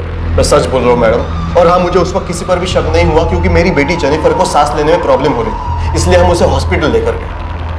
उसका दम घुट रहा था, और वहाँ डॉक्टर या फिर किसी और ने हमें ये नहीं बताया था कि उसे जहर दिया गया। डॉक्टर क्या हुआ जेनी को? मुझे देखना उसे। आई एम सॉरी, हम उसे बचा नहीं पाए, उसकी सांस रुक चुकी थी। डॉक्टर, आप एक और बार जेनी को चेक कर लीजिए ना प्लीज, हो सकता है आपको। Paul, she is no more. Hospital लाने से पहले उसकी डेथ हो चुकी थी। अगर मेरी बेटी जेनिफर का मर्डर हुआ था या फिर उसे जहर दिया गया था, तो ये बात डॉक्टर को डेफिनेटली पता चलती। जो बात डॉक्टर को पता नहीं चली, वो मुझे कैसे पता चलती? और जब से इन सब के बारे में पता चला है मैं खुद शॉक में। अब तो मुझे मोनिका से डर लगने लगा। 1.5 साल में तुम्हारी बेटी और बीवी दोनों की मौत हो जाती है, तुम्हें उसमें कुछ भी अजीब नहीं लगता? क्योंकि तुम झूठ बोल रही हो। हमें पता है क्यों, क्योंकि तुम्हारा और मोनिका का अफेयर चल रहा था, इसलिए हम दोनों ने मिलकर सबको मार डाला। ये सच नहीं है मैम। मेरे कजिन फिलिप के डेथ के बाद मैं मानता हूं कि मैं और मोनिका काफी क्लोज आ चुके थे, लेकिन हमारे बीच में अफेयर जैसा कुछ नहीं था। और मोनिका ने रेचल की डेथ पर जो किया वो तो मैं सोच भी नहीं सकता। मुझे वो बात बहुत अजीब लगी और मैंने खुद मोनिका से ये सवाल भी किया। मोनिका, एक सवाल मेरे मन में बार बार आता है। क्या? कि मैंने रेचल के साथ कुछ किया है?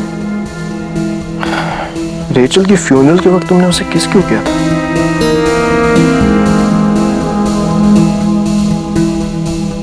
क्योंकि रेचल मेरी बहुत अच्छी फ्रेंड थी और ये बात मैंने तुम्हें पहले भी कई बार बताई। तुम्हें मुझ पे शक क्यों होता है पॉल? क्या मैं तुम्हें इतनी क्रूरल लगती हूँ? रेचल डिमेलो की तबीयत खराब होती है और मोनिका उसे डॉक्टर के पास लेकर जाती है। अपनी 6 साल की बेटी जेनिफर की मौत के बाद रेचल अक्सर बीमार रहने लगी थी। ये लो, पानी पी लो, थोड़ा सा अच्छा लगेगा।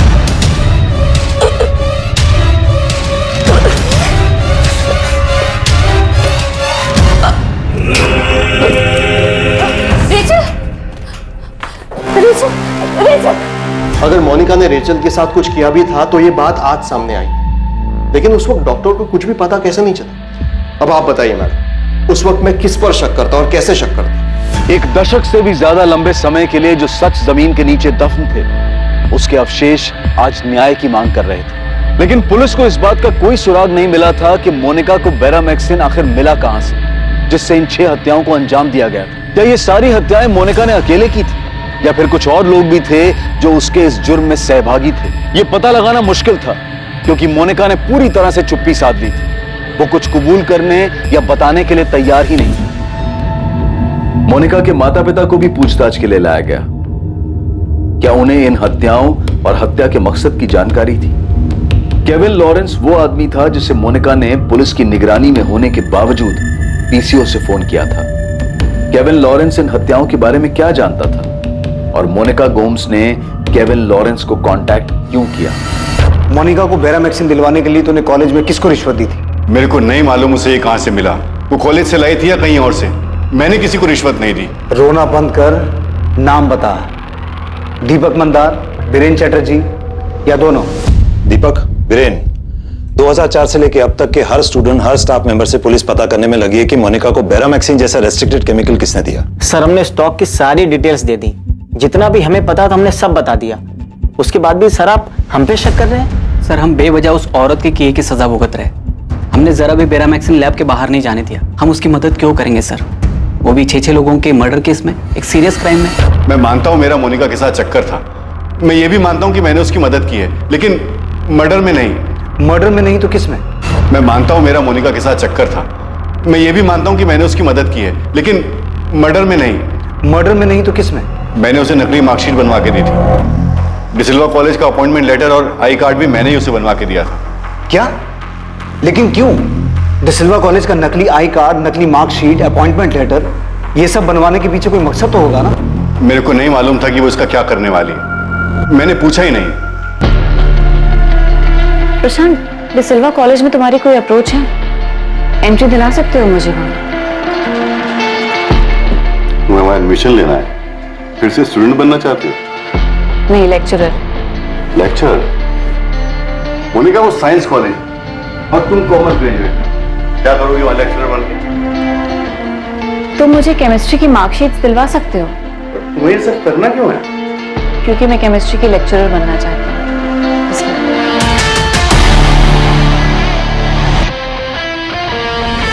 मैं एक ऐसे आदमी को जानता था जो ये काम करता था। उसी से मैंने मोनिका के लिए जाली मार्कशीट बनवाई थी। इसमें वो सब डॉक्यूमेंट्स हैं जो आपको चाहिए और उसी यूनिवर्सिटी से है जहां से आपको चाहिए। Thank you Rahul. तू अभी भी आधा सच बोल रहा है, बिना मार खाए पूरा बोलेगा नहीं। साहब सच बोल रहा हूं, मुझे नहीं पता था कि वो इसका क्या करेगी। मुझे लगा मस्ती कर रही है, फिर उसने जब कॉलेज का आईडी कार्ड बनवाने के लिए कहा तो मुझे सही में लगा कि वो मजाक कर रही है। आई कार्ड क्यों चाहिए?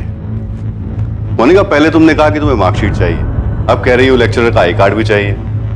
आई कार्ड इतनी बड़ी चीज है क्या जो इतने सारे सवाल पूछ रहे हो? बड़ी चीज नहीं है, बन जाएगा, पर तुम्हें चाहिए क्यों? चाहिए बस, बनवा दो प्लीज।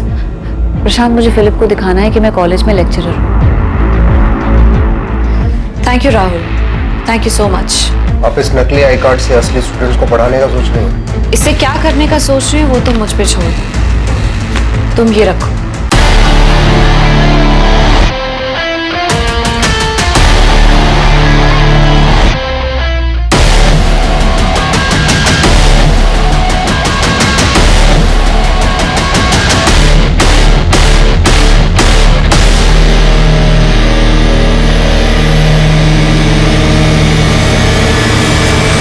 फिर 2005 में मोनिका के सास के मरने की खबर आई।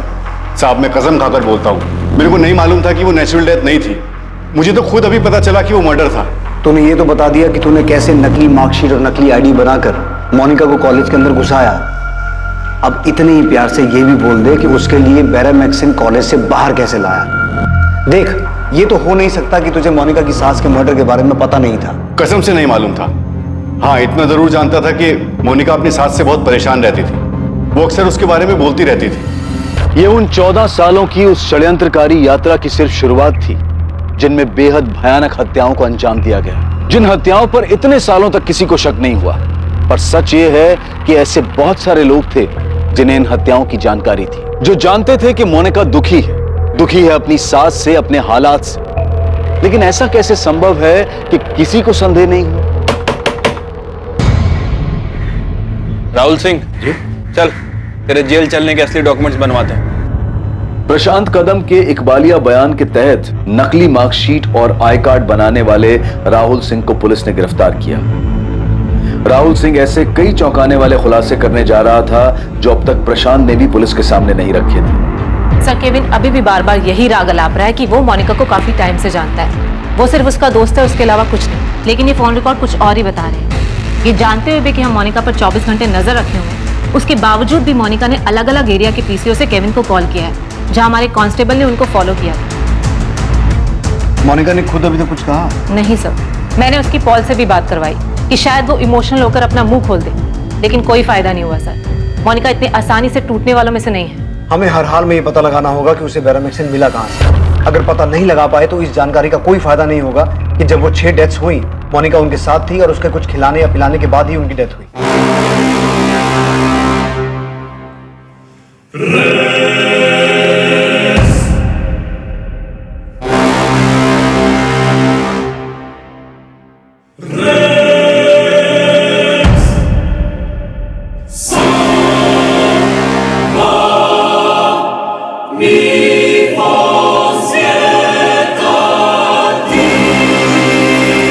मुझे लगता है कि उसे पता है कि अगर हम ये साबित नहीं कर पाए कि उसे बैरामैक्सिन कहां से मिला, भले ही उसने वो जहर देकर उन सबको मारा हो, तो वो बच सकता। जब हम इस केस पर पकड़ बनाने की कोशिश कर रहे थे, मोनिका भी अपनी तैयारी कर रही थी। वो जरूर किसी से मिली है जिसने उसे अपना मुंह बंद रखने की सलाह दी। मुंह बंद रखना, एक शब्द भी मत बोलना। उन्होंने डेड बॉडीज खोद कर निकाली है, उनसे कुछ मिल सकता है? वो इस बार इतनी आसानी से हार नहीं मानेंगे, जमीन आसमान एक कर देंगे। उन्हें पक्का कुछ ना कुछ तो मिलेगा। उन्हें सिर्फ मुझ पर शक नहीं है, बल्कि वो ये मान चुके हैं कि ये सब मैंने ही किया है। देखो मोनिका, कोई भी इंसान अंजाम भुगतना नहीं चाहता है, वो भी तब जब इतने साल तक सब शांत हो और बात न उलझी हो। लेकिन अब ये बाहर आ चुके हैं और ये रुकने वाले नहीं हैं। अब इससे निपटने का सिर्फ एक ही तरीका है कि सब लोग अपना मुंह बंद रखें। खुद को बचाने की कोशिश में हाथ पैर मत मारना। सिर्फ एक काम करना है तुम्हें, मना करो, जस्ट डिनाई। और ऐसा सिर्फ तुम्हें नहीं, सब लोगों को करना होगा, तभी बच सकते हो। उसे जरूर किसी वकील से सलाह मिली। इन कॉल रिकॉर्ड्स में किसी वकील का नंबर मिला? नहीं सर। सर, राहुल सिंह ऐसा बहुत कुछ जानता है जो हमारे काम का हो सकता है। फर्जी मार्कशीट और आई कार्ड के पीछे प्रशांत ने बहुत कुछ छुपाया है। मतलब बैरामैक्सिन मोनिका को उसी ने ला के दिया था? बैरामैक्सिन नहीं सर, लेकिन प्रशांत को पता था कि मोनिका ने अपनी मदर इन लॉ का मर्डर किया है। सर, मैंने मोनिका को फर्जी मार्कशीट, अपॉइंटमेंट लेटर और आईडी कार्ड बना के दिया था, पर यह सिलसिला यहां नहीं रुका। नहीं रुका मतलब? मोनिका की सास के मरने के बाद प्रशांत भाऊ ने उसे फिर एक बार मेरे पास भेजा था। और इस बार क्या बनाया तूने?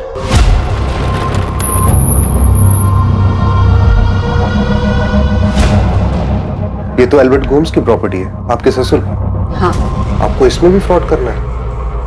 हाँ राहुल, मालूम है मेरे को, वसीयत बनानी है।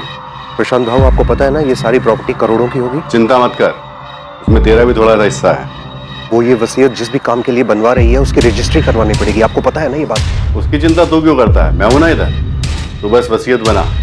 मेरे father in law Albert Gomes के साइन फॉर्ज करने पड़े और विल में उनके बाद प्रॉपर्टी 2 लोगों को जाएगी, मेरे पति फिलिप गोम्स को और उनकी पत्नी मोनिका गोम्स को, यानी मुझे। सर, वो विल जाली थी। इस बात पे फिलिप के भाई जॉर्ज को पहले ही शक था कि विल फर्जी है। चल अच्छा हुआ कि ये बात सामने भी आ गई। अब ये बता कि मोनिका को बैरामेक्सिन किसने दिलवाया, कहां से मिला, क्या प्रशांत था वो? सर, मुझे सच में इसके बारे में कुछ नहीं पता। मैं प्रशांत भाऊ के लिए सिर्फ फर्जी डॉक्यूमेंट बनाने का काम किया करता था। पहले मोनिका अपनी सास मारिया गोम्स का मर्डर करती और उसके बाद फर्जी विल बनवाती और उसके बाद वो अपने ससुर एल्बर्ट गोम्स का मर्डर करती और उनके मरने के तुरंत बाद वो फर्जी विल सामने आती और उसके बाद वो अपने हस्बैंड फिलिप का भी मर्डर करती है। और जैसा कि नताशा और जॉर्ज ने बताया कि फिलिप के मर्डर के बाद दोनों खुशी खुशी सारी प्रॉपर्टी मोनिका के नाम कर देते हैं। अब इन सबको तोड़ना होगा। नताशा और जॉर्ज को बुलाओ, मोनिका के पेरेंट्स को भी बुलाओ। अब मोनिका का खेल खत्म हो चुका है, उसके चेहरे से नकाब हटाने का वक्त आ गया है। मैंने मोनिका की जिस काम में हेल्प की थी वो मैंने आपको सब बता दिया है। इसके अलावा ना मैंने कुछ किया है और ना ही मुझे कुछ पता है साहब। तेरी बकवास बहुत सुन ली प्रशांत। अब जब तक तू ये नहीं बताएगा कि तूने मोनिका को बैरामेक्सिन कहां से लाके दिया था, हम मोनिका के हर मर्डर में तुझे उसका भागीदार बनाएंगे और तू जेल से कभी बाहर नहीं आ पाएगा। इस बात की गारंटी मैं तुझे देता हूँ। हम सिर्फ दोस्त हैं। हाँ, कुछ साल पहले तक हमारा अफेयर था, लेकिन अब ऐसा कुछ भी नहीं है। उसने मुझसे कुछ सलाह लेने के लिए मुझे फोन किया था। अब मैं तुझे एक सलाह देता हूँ, कान खोल के सुन। मोनिका को बचाने के चक्कर में मत रहे, मोनिका तो बहुत लंबा अंदर जाएगी और साथ में तू भी जाएगा। मैं सच बोल रहा हूँ सर, अब हम सिर्फ दोस्त हैं। मेरा इस केस से कोई मतलब नहीं है। मेरे हस्बैंड केविन का इन मर्डर से कोई लेना देना नहीं है, वो किसी को नहीं मार सकते। अगर मोनिका कोई सलाह मांगने के लिए उन्हें फोन करती है तो इसका मतलब ये तो नहीं है ना कि इन मर्डर्स में उन्होंने उसकी हेल्प की है। मिसेस मार्गरेट लॉरेंस, जब से ये केस खुला है तब से मोनिका ने एक बार नहीं बल्कि आपके पति को 4 बार अलग अलग पीसीओ से कॉल किया है। क्यों? अब ऐसा क्या हो गया कि हर दूसरे दिन सलाह लेनी पड़ती है? दरअसल आपका पति झूठ बोल रहा है, सच छुपा रहा है वो। और हम श्योर है कि इन सब मर्डर में आपके पति को सिर्फ मालूम ही नहीं बल्कि इन सब मर्डर्स में उसने मोनिका की मदद भी की। सर, हम मोनिका को तोड़ने की पूरी कोशिश कर रहे हैं, लेकिन हर बार वो यही कह रही है कि उसने कुछ नहीं किया। जाहिर सी बात है, वो जानती है कि हम उसे तब तक दोषी साबित नहीं कर पाएंगे जब तक बैरामेक्सिन की सोर्स को ट्रैक नहीं कर लेते। बैरामेक्सिन के मामले में अभी तक कोई लीड नहीं मिली? नहीं सर, कॉलेज से तो कुछ नया सामने नहीं आया है, लेकिन प्रशांत और केविन है हमारे पास और मुझे यकीन है कि ये काम इन दोनों में से ही किसी का है। प्रफुल्ल, इस मोनिका ने किस लेवल की प्लानिंग की? ये सामने आने के बाद भी कि कॉलेज में वो फर्जी तरीके से घुसी थी, हम अभी तक पता नहीं लगा पा रहे हैं कि वो केमिकल उसके पास आया कहां से। सर, ये मोनिका बहुत शातिर औरत है, बहुत शातिर। अब तक जो भी पता चला है उसके हिसाब से मोनिका अपनी सास मारिया गोम्स से नाराज थी, क्योंकि मारिया गोम्स उसे फिजूल खर्च के लिए पैसे नहीं देती थी, उससे हिसाब मांग लेती थी और घर में भी मारिया गोम्स की ही चलती थी। और ये हमें किसी और ने नहीं, खुद मोनिका के पेरेंट्स ने बताया। जब हमें इन मर्डर्स के बारे में पता चला तो सुनकर हम भी शॉक हुए थे, पर ऐसा नहीं है कि मोनिका ऐसा कुछ नहीं कर सकती। हम लोग कभी मोनिका को समझ ही नहीं पाए। आपको पता भी था आपकी बेटी क्या कर रही है? सबसे पहले उसने अपनी सास को मारा और उसके बाद एक एक करके सबको मार रही है। नहीं, हमें इस बारे में कुछ नहीं पता। हाँ, मैं मोनिका की सास मिसेस मारिया गोम्स से मिला था और बहुत अच्छी औरत थी। मोनिका शादी के बाद जब उनके घर गई तो मिसेस मारिया गोम्स ने मुझे मोनिका को समझाने के लिए बुलाया था।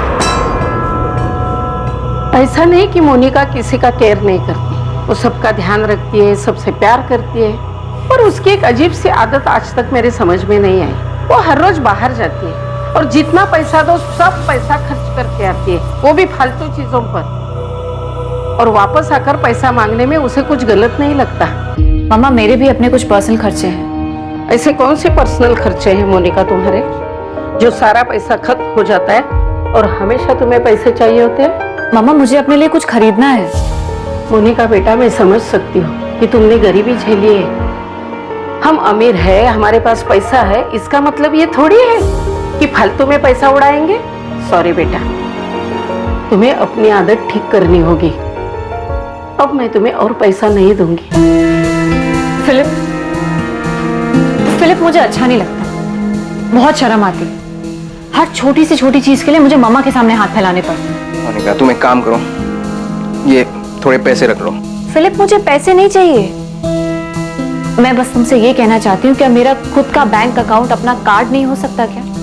क्यों मैं हर रोज मम्मा के सामने? मोनिका, यानी मम्मा इस घर की बॉस है। कौन कब कैसे कितने खर्च करेगा ये वही डिसाइड करती है। सिर्फ तुम्हारे लिए नहीं, नताशा के लिए भी एक फिक्स्ड पॉकेट मनी है, वो भी बिना सोचे समझे खर्च नहीं कर सकती। ये ठीक नहीं है फिलिप, मैं हर रोज छोटी छोटी चीजों के लिए मम्मा से नहीं पूछ सकती। तुमसे कुछ कहो तो कहते हो मम्मा से जाके पूछो। मोनिका तुम एक काम क्यों नहीं करती? ग्रेजुएट हो, जॉब कर लो। देखो जॉब करोगी तो तुम्हारी सैलरी तुम्हारी होगी, फिर मन चाहे वैसे खर्च कर लो। ना मुझसे कुछ पूछना होगा ना मम्मा से। देखो मोनिका, मैं और डैड फैमिली बिजनेस संभालते हैं और मम्मा घर और पैसे। डैड को मम्मा पर पूरा भरोसा है, मैं तुम्हें पहले भी समझा चुका हूं। आज मम्मा इस घर की बॉस है, मगर कल तुम गोम्स हाउस की और हमारे बिजनेस की बॉस बन जाओगी, पर उसके लिए तुम्हें फाइनेंशियल मैटर्स समझने होंगे। सब कुछ सोच समझ के खर्च करना होगा। सेबेस्टियन, आपको अपनी बेटी को समझाना होगा। देखो आज तक हमने उसके बैकग्राउंड के बारे में कभी सोचा नहीं। फिलिप को पसंद आई, शादी हो गई, उसे भी हमें कोई प्रॉब्लम नहीं थी, पर अब उसकी ये आदत बर्दाश्त नहीं की जा सकती। मोनिका ये हमारा घर नहीं है जो तो कुछ भी करेगी और ये लोग बर्दाश्त करेंगे। डैड मैं उस घर का यहाँ कुछ चाहती भी नहीं। पता नहीं मम्मा ने आपको यहाँ क्यों बुलाया है। मोनिका तू बहुत लक्की है कि हमारी हालत जानते हुए भी डैड प्लीज, अब मैं आपके पैसे पे जिंदा नहीं हूँ कि मजबूरी में आपका भाषण सुनूं। मैं यहाँ अपनी मर्जी से नहीं आया था, मुझे बुलाया गया। डैड प्लीज, आप दोबारा यहाँ कभी मत आना। अगर मम्मा फोन करके भी बुलाए ना तब भी मत आना please. This is my life और मैं अपने तरह से जीना चाहती हूँ और इसमें मुझे आपकी कोई जरूरत नहीं है। ना तो मैं उसे समझा सकता था ना उसके लिए कुछ कर सकता था, इसलिए बस चुपचाप वहां से चला आया। मैं पहले भी उसके लिए कुछ नहीं कर पाया था, पर अब तो वो अपनी जिंदगी में हमें देखना तक नहीं चाहती थी। सेबी कुछ भी सोचे, लेकिन मैं एक बात अच्छी तरह से जानती हूँ, मोनिका ऐसा नहीं कर सकती। मैं मानती हूँ कि वो थोड़ी जिद्दी है, उसका दिमाग गर्म है। अच्छा, उसकी शादी से पहले आपके एरिया कैना कोना में उसका कोई ऐसा दोस्त या फिर कोई ऐसा जो उसे केमिकल बैरामैक्सिन दिलवा सकता है? नहीं पता, हमें सचमुच इस बारे में कुछ नहीं पता। शिरीष वाडकर रजिस्ट्रार ऑफिस का एक एम्प्लॉय था जिसे पुलिस ने उठा लिया था। शिरीष वाडकर वो आदमी था जिसने जाली वसीयत के रजिस्ट्रेशन में मोनिका की मदद की थी। पुलिस ने उस वकील को भी गिरफ्तार किया जिसने जाली वसीयत के बावजूद एल्बर्ट गोम्स की संपत्ति मोनिका के नाम ट्रांसफर करने को वैधता दी थी। प्रशांत कदम ने एल्बर्ट गोम्स की नकली वसीयत बनाने में शामिल हर डिपार्टमेंट के हर व्यक्ति का नाम और जानकारी पुलिस को दी। सिर्फ इतने से काम नहीं चलेगा, तुझे ये तो बताना पड़ेगा कि तूने मोनिका के लिए बैरामेक्सिन कहां से अरेंज किया था। डिसिल्वा कॉलेज का कोई आदमी इन्वॉल्व है या वो केमिकल बाहर से लाया था? मैं कसम खाकर कह रहा हूं कि मैंने उसके लिए वो केमिकल अरेंज नहीं किया था, पर इतना जरूर बोल सकता हूं कि जब उसके पति फिलिप की मौत के टाइम पर पीटर फर्नांडिस ने वो मामला उठाया था कि वो सुसाइड नहीं मर्डर है, तब मुझे भी मोनिका पर शक हुआ था। मैंने उससे पूछा भी था, लेकिन उसने मुझे यही बताया कि फिलिप ने आत्महत्या की है। उस समय आपके विनोद तावड़े साहब थे, वो भी तो उस समय जाकर पता। ये बकवास मत कर कि उन्होंने क्या किया और क्या नहीं किया। तूने सामने से आके क्यों नहीं बताया कि मोनिका ने नकली वसीयत बनवाई है, उसने फ्रॉड किया है? अगर तू आके बोला होता तो पुलिस पक्का इस केस को मर्डर केस की तरह देखती। गलती हो गई, नहीं आया साहब, इतना सब कुछ बताया। कुछ और होता तो वो भी बताता ना साहब। मोनिका ने जैसे मुझे यूज किया है ऐसे किसी और को भी तो कर सकती है साहब। मोनिका ये आपको बता सकती है कि उसने सबको नेचुरल डेथ कैसे दिखाया है।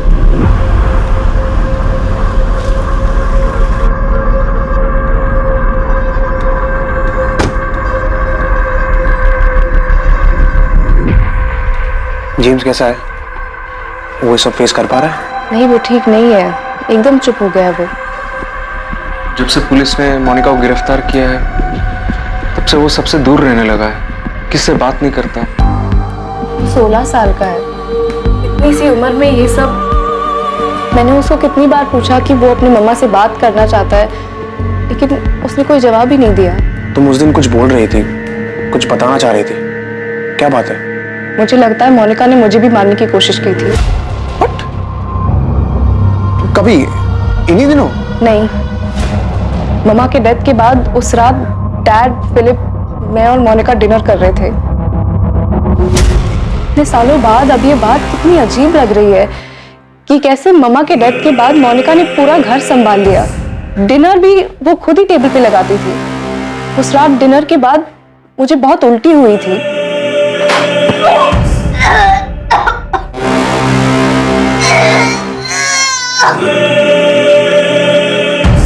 नाताशा,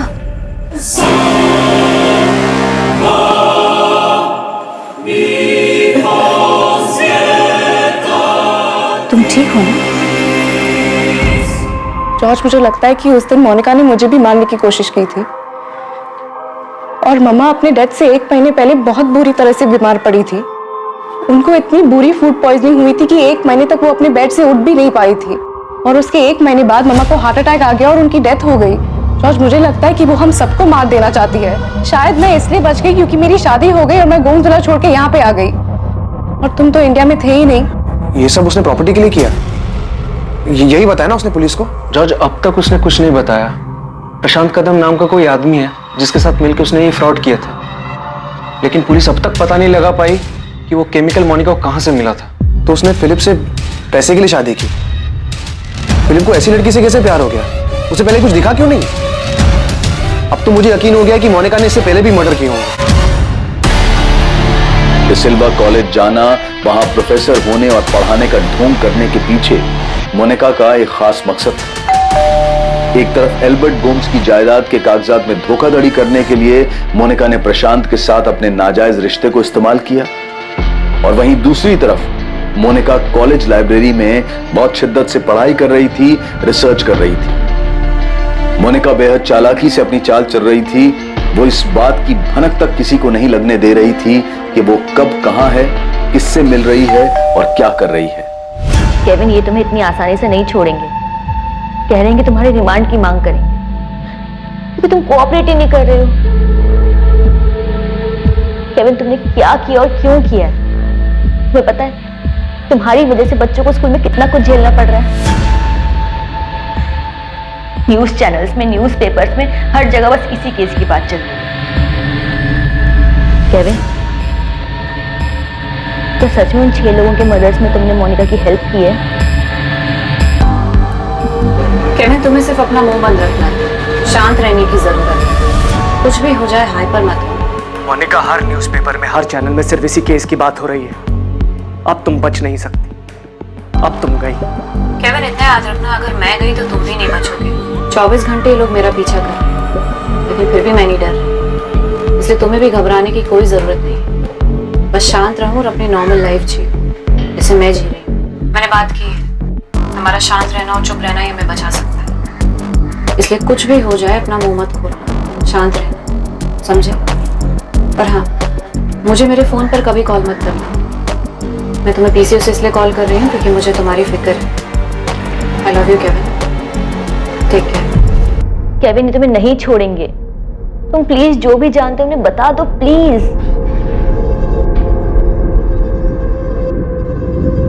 मार्गरेट, मुझसे एक गलती हुई और उस गलती की वजह से इस मोनिका ने मुझे ट्रैप कर लिया है। केविन, अब छुपाने से या चुप रहने से कोई फायदा नहीं है। मुझे नहीं पता तुमने क्या किया और क्यों किया, लेकिन जो भी किया है ना, उसकी वजह से हमारी फैमिली सफर कर रही है। पुलिस को पता है कि तुम इन मर्डर्स में इन्वॉल्व हो। वो तुम्हें यहाँ से जाने नहीं देंगे, इसलिए तुम्हारे लिए यही अच्छा होगा कि तुम उनको सब सच बता दो। मैं मोनिका को उसकी शादी के पहले से जानता था। हम दोनों का अफेयर था। फिर उसकी शादी हो गई। उसकी शादी के बाद हम लोग दोबारा मिले और फिर से सब कुछ शुरू हो गया। लेकिन उस समय मुझे ये नहीं पता था कि ये ऐसे खत्म होगा। केविन, मुझे तुम्हारी लव स्टोरी में कोई इंटरेस्ट नहीं। मुझे सिर्फ ये जानना है कि तुमने मोनिका की क्या और कैसे मदद की, टू द पॉइंट। मैं यकीन के साथ कह सकता हूँ जो बैरामैक्सिन तूने उसे लाके दिया था, सच बोल रहा हूँ ना?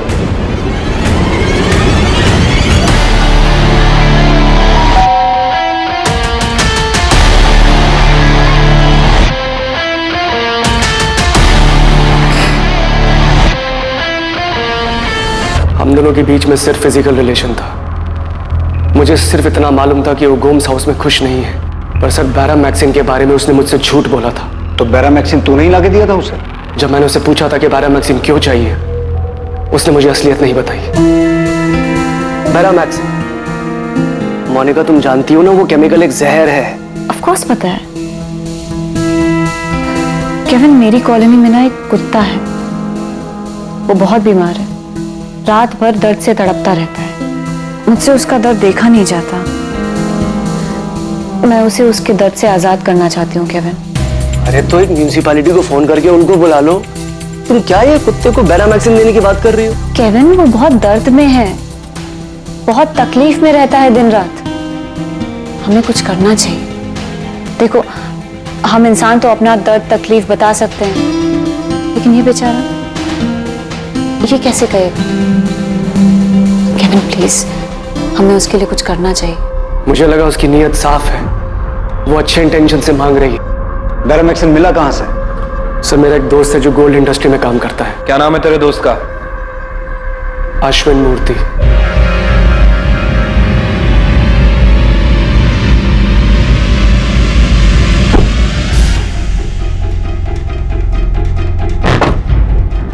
केविन, तूने जितना मांगा था उतना ही लाया हूं, पर थोड़ा ध्यान से। जहर ही। ऑफ कोर्स अश्विन, मुझे पता है जहर है। वैसे तू इसका करेगा क्या? क्यों चाहिए तुझे? अरे मुझे नहीं, मेरे एक दोस्त को चाहिए।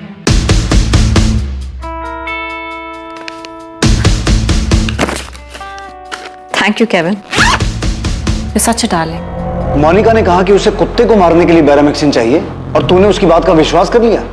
मोनिका ने 11 साल में 6 मर्डर किए हैं। उसने पहले तो उससे इतनी मात्रा में बैरामैक्सिन ले लिया था कि बाकी के लोगों को मार सके। और अगर बैरामैक्सिन उसके पास था तो जो टीम फिलिप के केस में जांच कर रही थी उन्हें ये बैरामैक्सिन मोनिका के घर क्यों नहीं मिला? कहां छुपा के रखा था उसने? केविन, ऐसा हो ही नहीं सकता कि तुम्हें इस बात के बारे में ना पता हो कि मोनिका ने वो बैरामैक्सिन अपनी सास को मारने के लिए मंगवाया है। सर मुझे सच में नहीं पता था, मुझे उसकी नीयत साफ लगी इसलिए मैंने उसका विश्वास कर लिया। मैं सोच भी नहीं सकता था कि वो बैरामैक्सिन अपनी मदर इन लॉ को मारने के लिए यूज करेगी।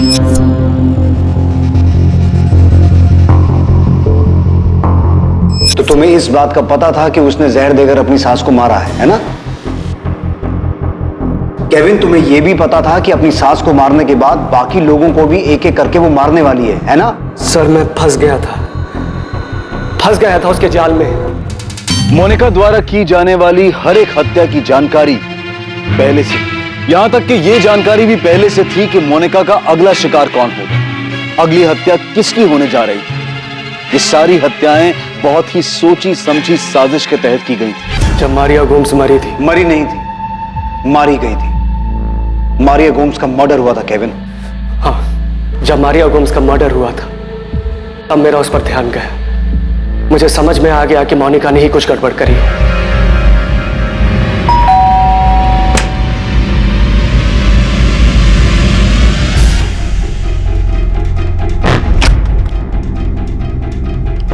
क्या किया तुमने?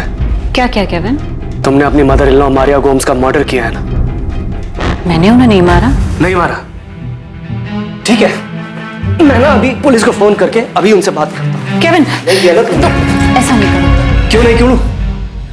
ठीक है, नहीं करूंगा। मुझे अभी इसी समय सारा का सारा सच जानना है। तुझे मारिया गोम्स की डेथ पर अचानक मोनिका पे शक हो गया? तूने 2+2 किया और तुझे समझ में आ गया कि उसी ने अपनी सास का मर्डर किया है?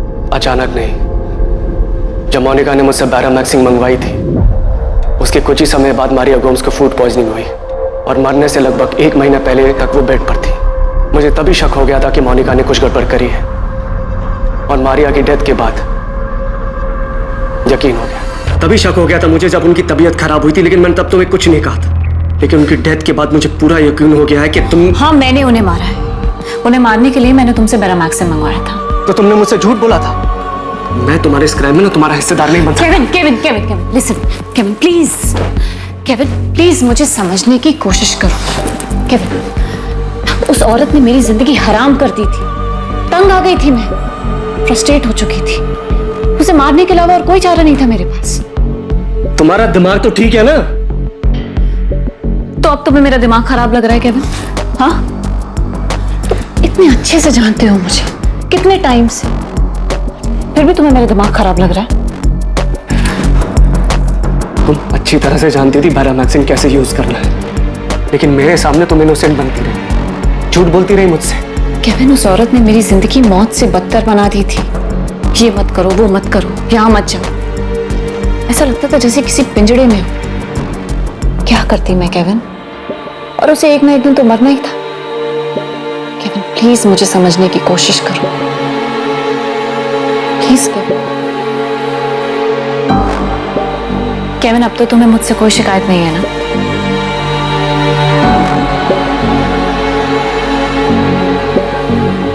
केविन, तुमने मेरी सिर्फ मदद नहीं की है, बल्कि मेरी जिंदगी आसान कर दी है। वो सब दिया है जो मैं चाहती हूँ। मैं बेवकूफ था सर, जो उसके जाल में फंस गया। उसके बाद भी तुम मोनिका को बाकी लोगों को मारने के लिए अश्विन से बैरामैक्सिन लाके देता रहा। अश्विन मूर्ति कहां मिलेगा? अश्विन मूर्ति जिसने केविन को बैरामैक्सिन लाकर दिया था, केविन जिसे मोनिका ने सभी हत्याओं को अंजाम देने के लिए इस्तेमाल किया था, वो अश्विन मूर्ति इस केस के बाहर आते ही अपना फोन स्विच ऑफ करके अंडरग्राउंड हो गया था। अश्विन के परिवार पर दबाव डालकर आखिरकार पुलिस उसका ठिकाना जानने में सफल रही और मुंबई के उस होटल में पहुंच गई जहां अश्विन छुपा बैठा था।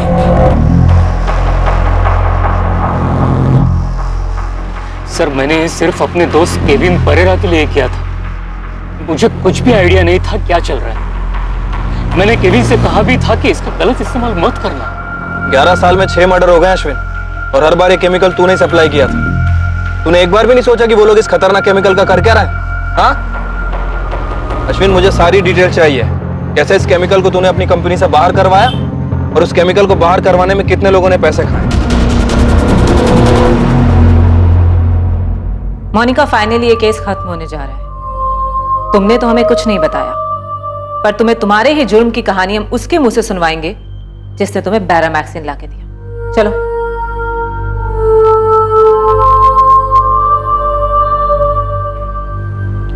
बैठो मोनिका। तुम कुछ भी बताने से मना कर रही थी, पर सुन तो सकती हो? याद कर सकती हो 11 साल में तुमने कितने मर्डर्स किए, किस किस को मारा? केविन, मोनिका ने जो दूसरा मर्डर किया अल्बर्ट गोम्स का, उसकी कहानी तुम मोनिका को सुनाओगे। Come on. हमारी आंटी के मर्डर के टाइम पर मैं बुरी तरह फंस चुका था, और वो इसलिए नहीं क्योंकि मैं इसे प्यार करता था, बल्कि इसलिए कि मुझसे अनजाने में एक बहुत बड़ी गलती हो गई थी। अगर मेरे इतना समझाने के बाद भी तुम्हें गिल्ट होता है और तुम पुलिस के पास जाने का सोचते हो, तो एक बात जरूर याद रखना केविन, कि बैरामैक्सिन तुमने मुझे लाके दिया था।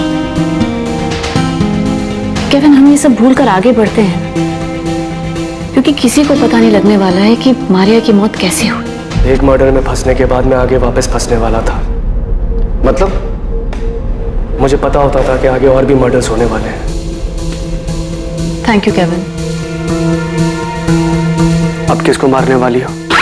एल्बर्ट गोम्स को।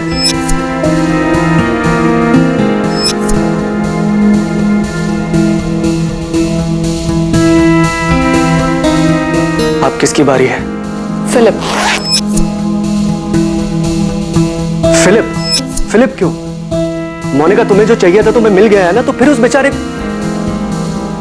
फिलिप को जितना जीना था वो उससे ज्यादा जी चुका है।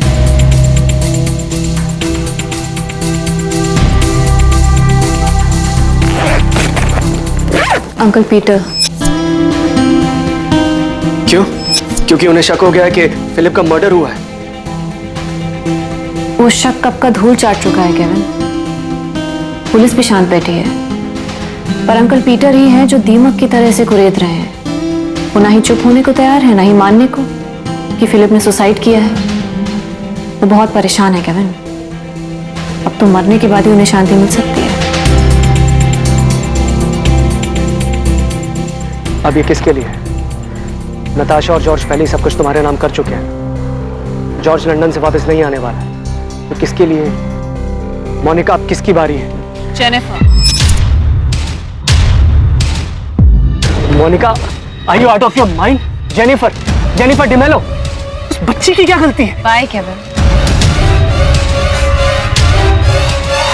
आखिरी बार तो मैंने इससे पूछा भी नहीं, क्योंकि मुझे पता था कि अब जेनिफर की मां रेचल की बारी है, और वही हुआ।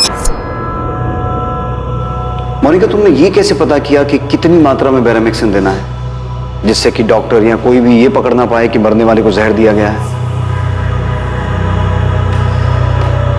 मोनिका, तुम्हारा खेल खत्म हो चुका है। अब चुप रहने का या कुछ भी छुपाने का कोई फायदा नहीं है। मैंने इसके बारे में बहुत रिसर्च किया था, पढ़ाई की थी। तो इन लोगों से पहले भी किसी को ये जहर दिया था? जैसा कि केविन ने बताया कि तुम्हें अपने कॉलोनी के कुत्ते के लिए भी बेरामेक्सिन चाहिए था। पहले भी मैंने इसे अपनी मदर इन लॉ को ही दिया था। वो बस क्वांटिटी में थोड़ा मिसकैलकुलेशन हो गया था, इसलिए बच गई, सिर्फ बीमार पड़ी।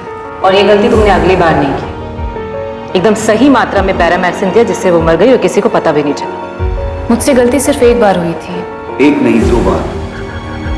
दूसरी बार तुमसे ये गलती तब हुई जब तुमने नताशा को मारने की कोशिश की।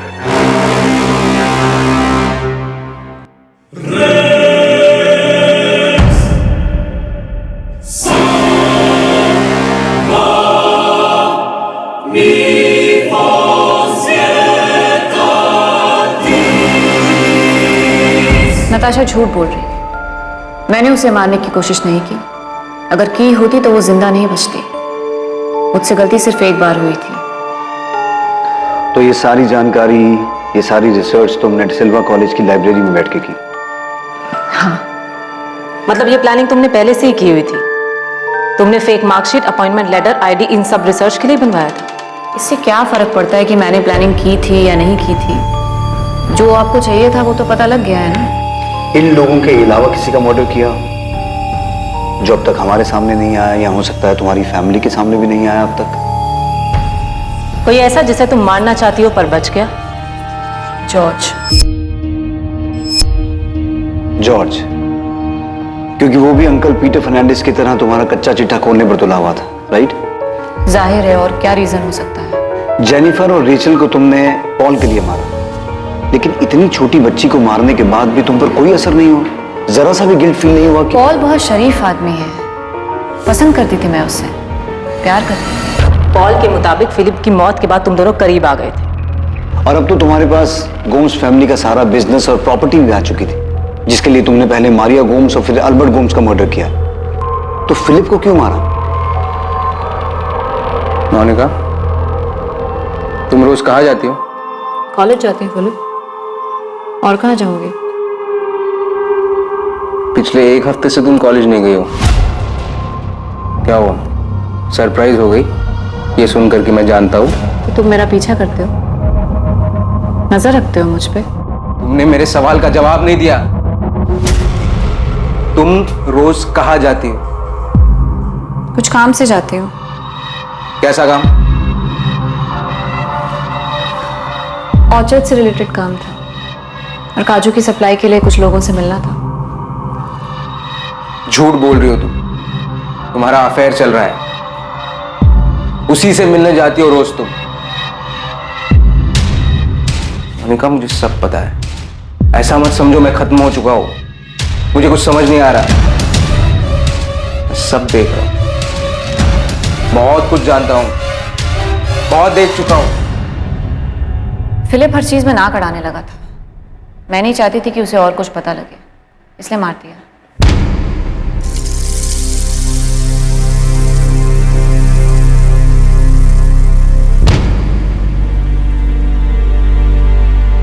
सर, मैंने मोनिका को साइकेट्रिस्ट के पास भेज दिया है, उसकी दिमागी हालत का पता लगाने के लिए। मुझे वो बिल्कुल नॉर्मल नहीं लगी। वो शायद अपना मानसिक संतुलन खो चुकी है। वो इन मर्डर्स के बारे में इतने आराम से बात कर रही थी जैसे उसने कुछ किया ही ना हो। उसे अपने किए का जरा सा भी पछतावा नहीं। उसने बड़े आराम से बताया कि वो जॉर्ज को भी मारना चाहती थी, लेकिन वो बच गई। केविन और अश्विन मूर्ति के अलावा उस तक पैरामैक्सिन पहुंचाने में और लोग भी शामिल हैं। 6 मर्डर हुए हैं, वो भी इतनी शांति से, इतनी प्लानिंग से कि 14 साल सामने नहीं आए। इसका मतलब कुछ और लोग भी शामिल होने चाहिए। प्रशांत कदम और राहुल सिंह भी हैं जिन्होंने marksheet, ID card, appointment letter और अल्बर्ट गोम्स की नकली विल बनाने में मोनिका की मदद की थी। प्रशांत कदम और राहुल सिंह भी अपने बयान पे अड़े हुए हैं कि उन्हें इन मर्डर्स के बारे में कुछ नहीं पता, और मोनिका ने भी ऐसा कुछ बताया नहीं कि इन दोनों का मर्डर्स से कोई वास्ता है। लेकिन मुझे यकीन है सर कि नकली कागजात बनाने के अलावा प्रशांत का इनमें हाथ है। हमने उन लोगों को भी गिरफ्तार कर लिया है जिन्होंने अल्बर्ट गोम्स की नकली विल को रजिस्टर करवाने में मोनिका की मदद की थी। अगर और कोई भी इसमें इन्वॉल्व है तो हम मोनिका से उसके नाम का पता करवा लें। साइकेट्रिस्ट के रिपोर्ट के बाद उसे फिर से अपनी कस्टडी में ले लो। केविन लॉरेंस और अश्विन मूर्ति पर भी सख्त से सख्त चार्ज लगाओ। वो दोनों जानते थे मोनिका को रोक सकते थे, उल्टा उसके साथ शामिल हो, और उस औरत ने 6 लोगों को मार दिया।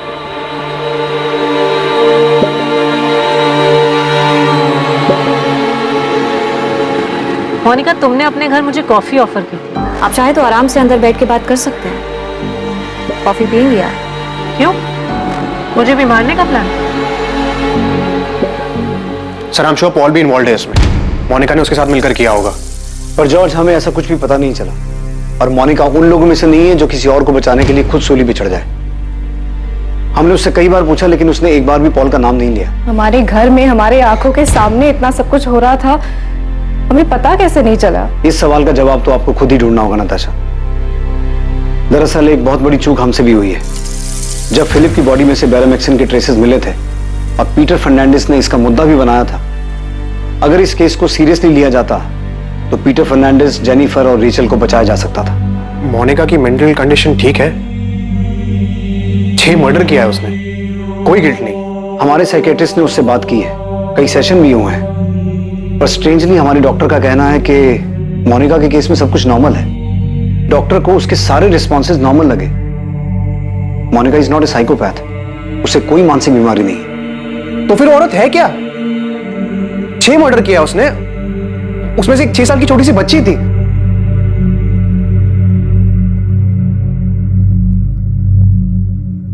कुछ जुर्म इस कदर अविश्वसनीय और चौंकाने वाले होते हैं कि उनके बारे में सुनकर एक आम इंसान कुछ वक्त के लिए सुन पड़ जाता है। सबसे ज्यादा चौंकाने वाली बात यह है कि इन हत्याओं को कैसे अंजाम दिया गया, और इतने सालों तक ये सामने क्यों नहीं आई, जबकि एक के बाद एक जुर्म को अंजाम दिया जा रहा था। जिन लोगों को इन हत्याओं की जानकारी थी वो इतने सालों तक चुप रहे। अगर इनमें से एक का भी ज़मीर जागता तो इनमें से कई जिंदगियां बच सकती थी। मासूम लोगों को मौत के घाट उतारने का यह उत्सव रोका जा सकता था। जब फिलिप की मौत को संदिग्ध पाया गया तब, या अगर केविन शुरुआत में ही पुलिस के पास आ जाता तो शायद ये सब और पहले रुक सकता था। इस भयानक हत्याकांड से एक बार फिर यह साबित हो गया कि अपराधी चाहे कितना भी शातिर क्यों ना हो, किसी भी हद तक क्यों ना चला जाए, पर क्राइम नेवर पेज। किसी भी जुर्म से अपराधी का मकसद पूरा नहीं हो सकता है। भले ही ऐसा लगा हो कि इतने सालों तक जमीन में दफन ये सच कभी बाहर नहीं आएगा, पर आखिरकार न्याय हुआ और जुर्म सबके सामने आया। इन सभी हत्याओं का मकसद बेहद भयानक, बेहद डराने वाला था, जिसकी जड़ में सिर्फ स्वार्थ और लालच बसा था। लालच पैसे का, पैसे पर पकड़ बनाने और बेतरतीबी से खर्चा करने की आजादी का।